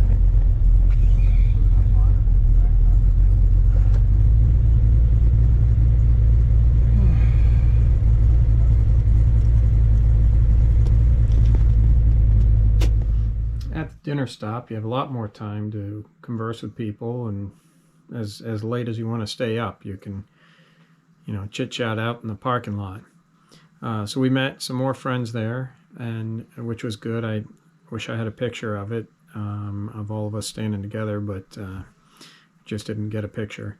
So the next morning we left from Gettysburg and made our way through to lunch in Lewisburg, Pennsylvania.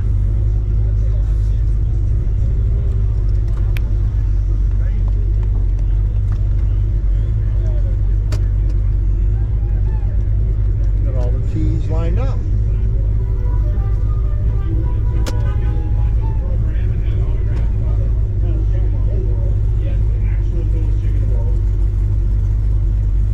Team 151, a 1969 Mercury Cougar Eliminator. Mark Pachowski from North Adams, Massachusetts is driving. David Wyrus from Merrimack, New Hampshire is navigating the Rockies. We drove the car from Massachusetts to Owensboro. Oh yeah, this is an end. Nope. No ma'am. We're asking everybody to leave here about 5 minutes early today. There may be a lot of traffic between here and the time restart. Okay. And it's 15 minutes to the restart. Oh, it's only about 5 to the restart. About 5, no. Leave here Right. about 5 minutes Right. early. Restart's fine. Okay.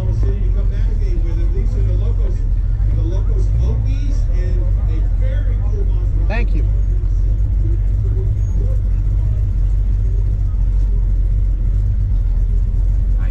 Thank you.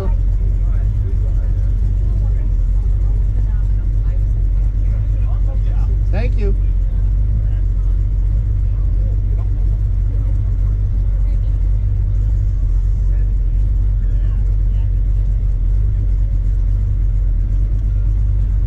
Don't have any luggage back here.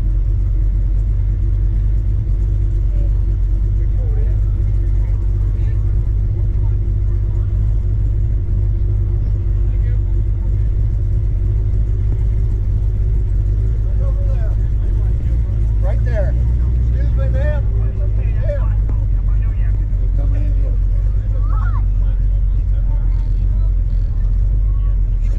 45-degree angle towards the curb there, sir. Yep. The guy with the baby moved? Yep, there he is. He's over here. Straighten her out. Come back a little bit more. Okay. You're good right there. So we left Lewisburg early, like they mentioned, and I think we gave ourselves an extra few minutes on top of that 5 minutes, and I think we were almost, if we weren't late, we were almost late. In fact, one of the vehicles that was supposed to be ahead of us was behind us, and he ended up driving up along the shoulder to make it through and past everybody, and I believe he got back on his minute, but he was a little later than us, but we made it, and it was nice weather in Lewisburg, but on our way to Binghamton, New York, which was the overnight stop, boy did it rain. It rained really hard for a while. And that's where the people on motorcycles and the open air cars, man, that's got to be rough. But we pulled into Binghamton and had dinner, and it was good. You know, it was a good time. 69.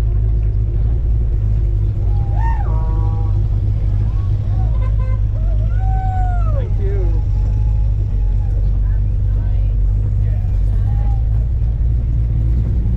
Oh yeah, New York and Mass, a place of legalized.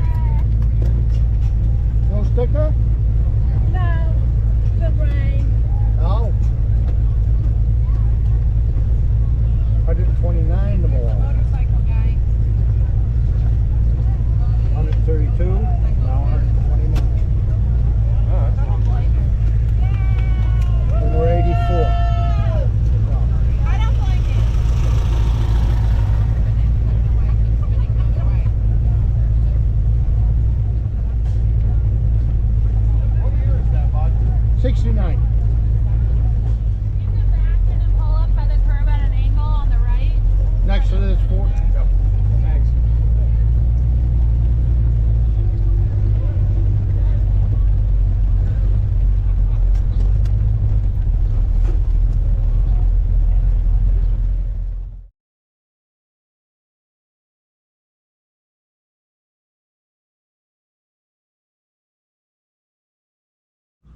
It was Thursday morning and the weather was good. We left Binghamton, New York and made our way to the lunch stop in Montgomery, New York, where we met up with our friend Paul.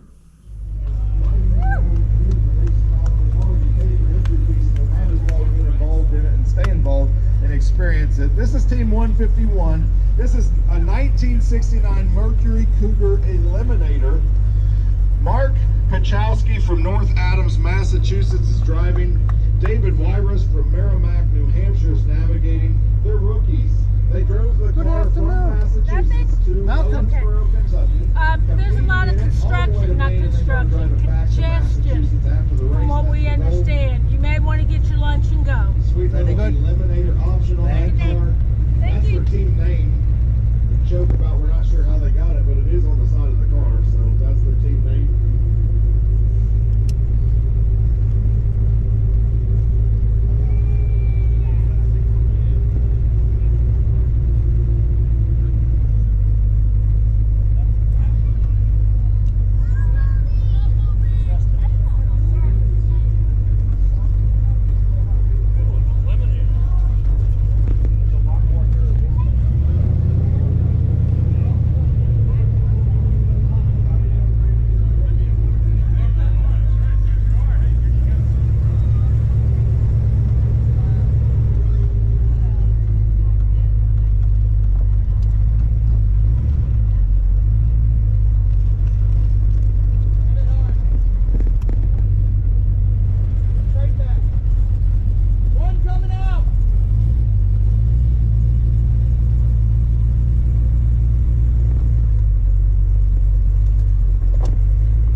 Very nice. My brother had a 68.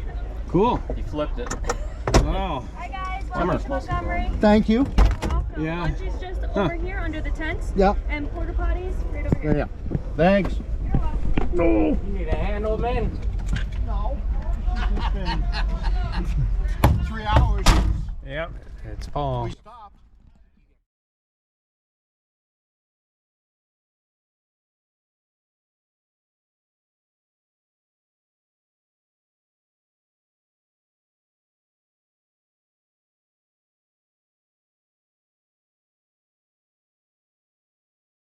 After lunch in Montgomery, New York, we made it back out to the restart, and from New York went into Connecticut, and a few friends were on the side of the road cheering us on as we went past, and then there was a long transit. It was, I think, over 100 miles from about the western side of Connecticut all the way to Providence, Rhode Island, and we ran into some traffic. And on this long transit, my car did fine. It's got the overdrive, and we were cruising a little faster than the speed limit, but I think that consistent high speed took a toll on some of the other cars that did okay, just driving around, at the slower speeds. Because I counted 6 cars from the event that were pulled over on the side of the highway, either overheating or I think one guy lost a rear axle, something like that. But we made it into Providence, and I was delightfully surprised that my parents were there. I thought that was great. It was I really enjoyed that. And not only that, my friend Andy was there as well. So it was really nice pulling into Providence. GT in the expert division. Glad to see him here. Got the extra options and the extra tools back here with the hatch, and we've got all the luggage on the top. Great team. They've got everything they need right with them, they hope.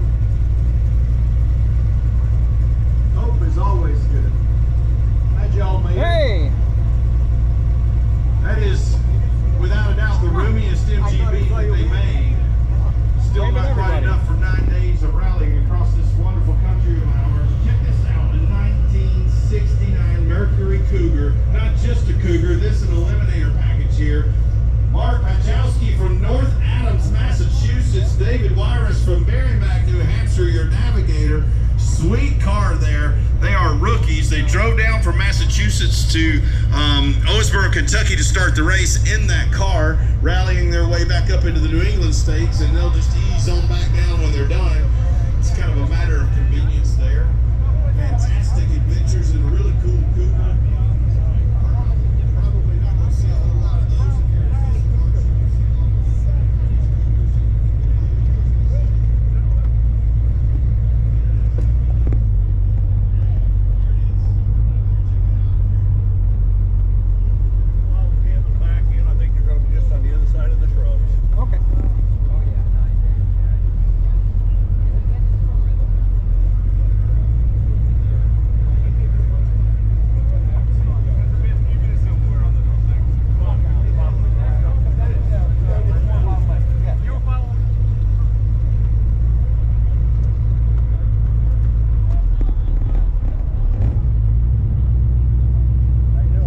Good, and you? No. I figured he might do something like that.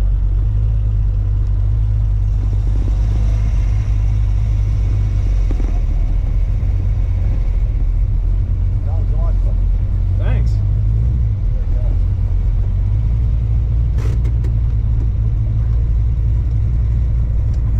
don't know what happened on the minute. Is that the dump trucks? Second leg. I'll have to look. Yeah. Out of all the hosted dinners, I think Rhode Island was probably the best. They had a bunch of different things to choose from, and it was all pretty, really good. They're all good, but I remember Rhode Island. I was pretty impressed with their all the different things they had. But anyway, so the following morning we left Rhode Island, and we left towards the front of the pack because if you're from the area there, they put you up front. I don't know exactly why, but Dave was from New Hampshire, and we're going through New Hampshire, and I'm from Massachusetts, and we were going through part of Massachusetts. So we were up front, and so we went into lunch at Loudon, New Hampshire, and met a few friends there. And here's us pulling in.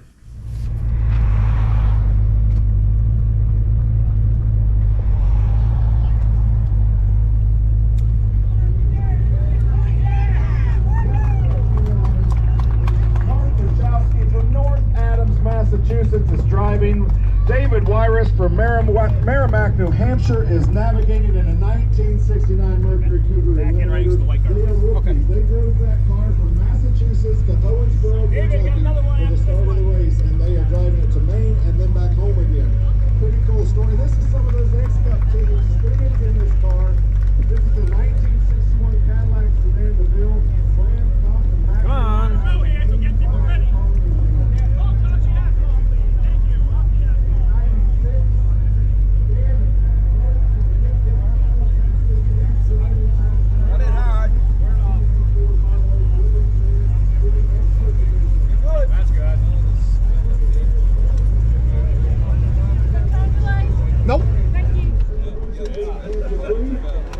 We just go right back out here.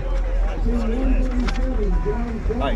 Food is inside the building to the right. Okay. And your exit is around the building. Get to the side, there's a right-hand drive to the parking lot between here and the gas station, and then you exit off the highway. Okay. And 12:55. Because leave where you entered. I think we go up to the stop sign there. Yeah. And then it's not too far to there. Okay. This is where we are.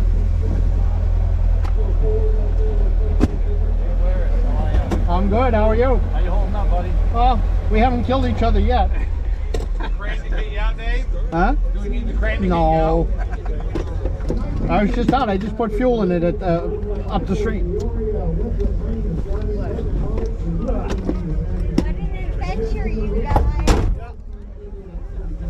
Dude, you made it. Yeah. Hey, how you doing? Good. Good. Came to support you guys. Good. That's awesome. It was a lot of fun having friends show up, have people there, you know. But I'm still amazed at all the people that came out in the middle of the day on a weekday to see the event. It's crazy. We're coming into Freeport, Maine. It was my first time in the state of Maine. And for the dinner, there was pizza, and then they had this table full of cookies. I mean, it was a big table, and it was full of cookies. And it was vacation, so my diet was also on vacation, and I had a lot of cookies.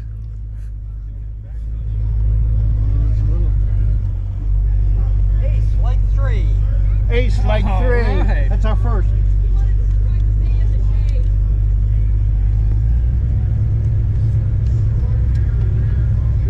Thank you, sir.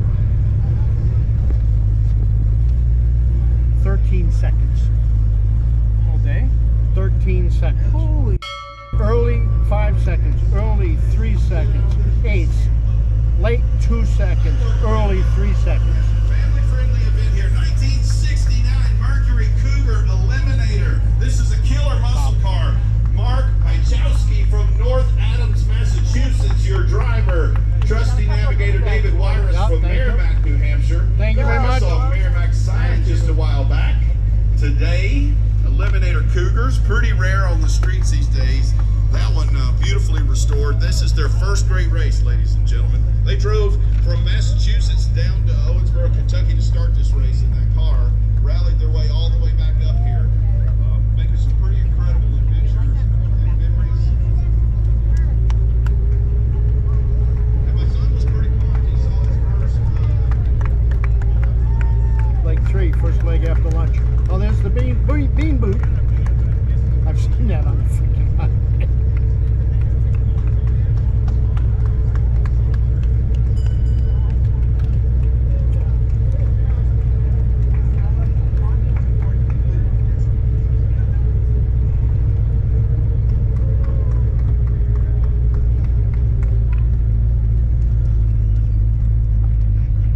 We would have been the 4th car in. Yeah.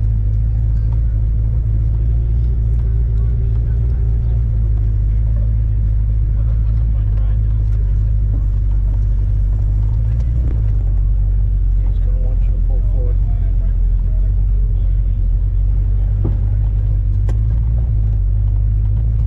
He's going to be behind you anyway. There's enough room for the doors. Yeah. Wow. What an Wow. amazing. I told you I had those. I told you I had those. Don't worry about those decks. Let me worry about them. Yeah. Don't try to mess. I haven't had a chance to read any of your texts. Leg 3, I think, was the first one after lunch. Congratulations. Leg 1. Hey, Logan. Good, how are you? It's a lot Oh my of gosh, that's a great. lot of running around. Oh my god, what time did you guys 1, start this 2. morning? Yeah, leg 2 was lunch.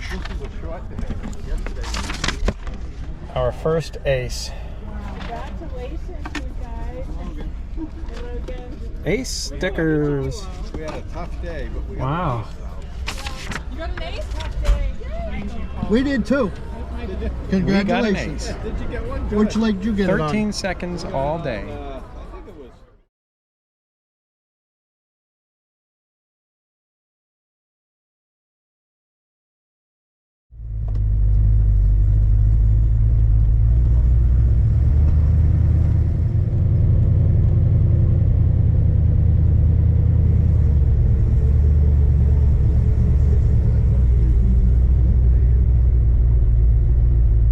Mark Pachowski from North Adams, Massachusetts is driving. David Wyris from Merrimack, New Hampshire is navigating. Rookies. They drove the car from Massachusetts to Owensboro, from Owensboro to here today, hopefully to Gardiner, Maine tomorrow, and home back to Massachusetts. Which is a big deal, by the way. Most people will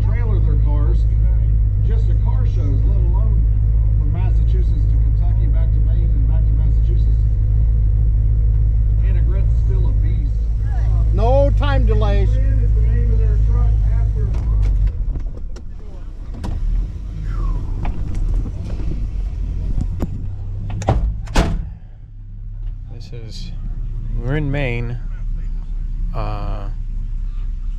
Seal Cove. That's where it is. Seal Cove, Maine.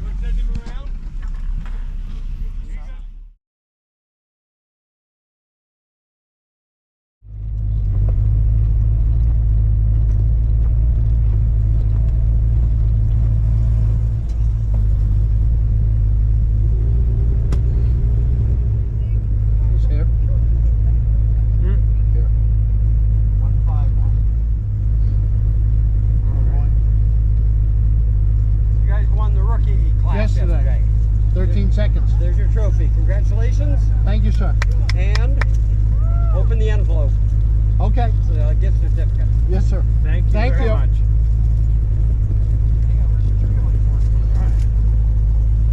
1 minute and 3. Ace on 6. 5 seconds early, 16 seconds late, 6 seconds late, 7 seconds late, 5 seconds late, 9 seconds late, 15. So our worst was 16 seconds. They are in the rookie division. They drove this car from Massachusetts to Owensboro, driving it through the race, through tomorrow, Maine, and then heading back to Massachusetts. No better way to go see the country than drive around and hang out with two buddies driving. Yeah, pretty rowdy little muscle car there. Don't see a lot of Cougars, much less an Eliminator. It's actually a pretty rare piece for sure. But, you know, later on in the muscle car.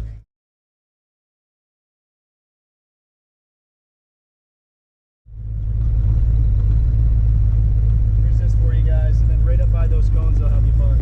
Thank you. Have a good day, guys.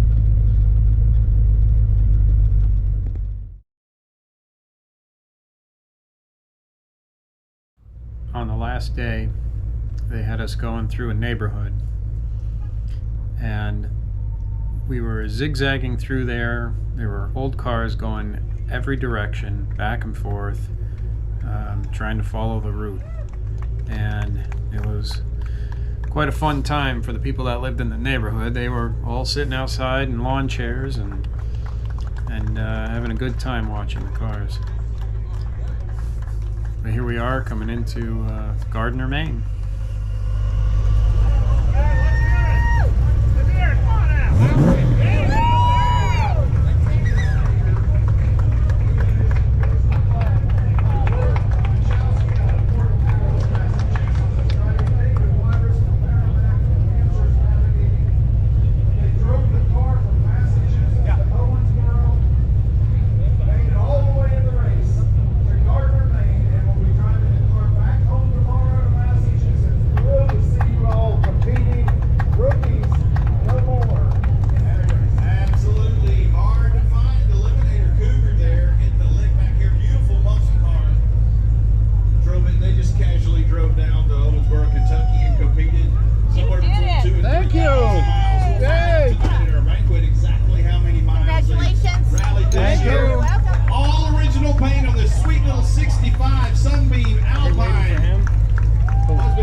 What a wonderful story here, out making memories, and double bonus, we got to celebrate both of their birthdays all during race this week.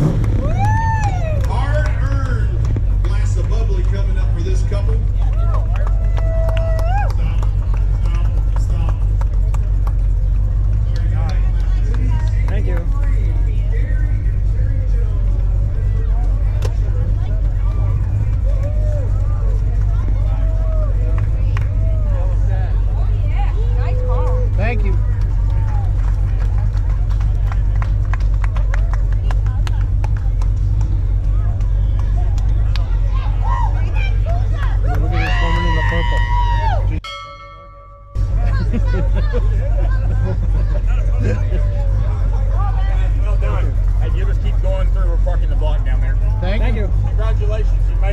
Thank you.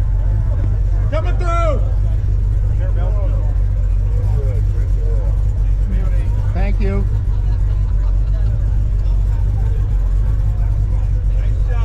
Thanks.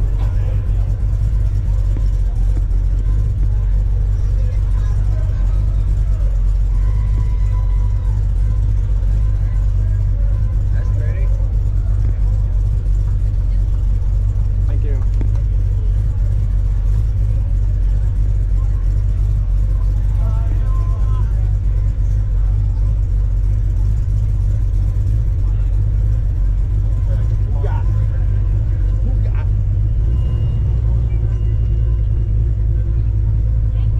Thank you.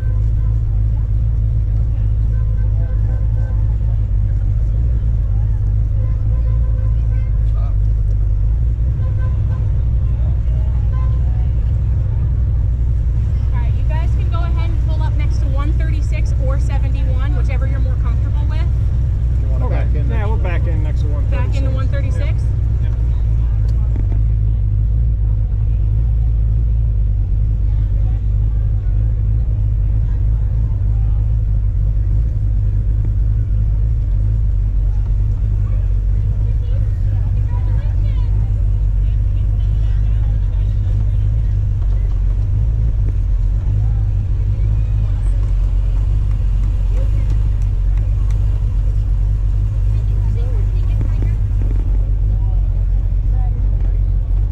Can I get you in if I have you pull in and get a little tighter? Is that possible? Yep. Okay, awesome. Thanks, guys.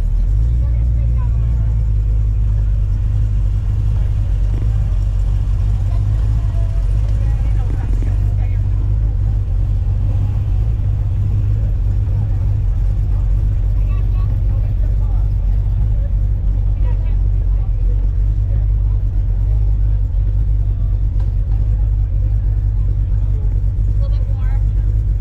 Perfect. Gotcha. Congratulations. Welcome to Gardiner. Thank you. Made it to Gardiner. To the finish line. Long trip. But we made it all the way through.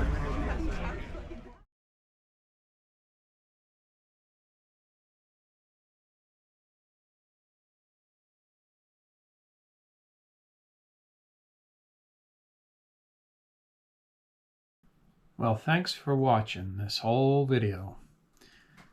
Maybe we'll see you on the great race in 2025, which goes from Duluth, Minnesota to Irmo, South Carolina.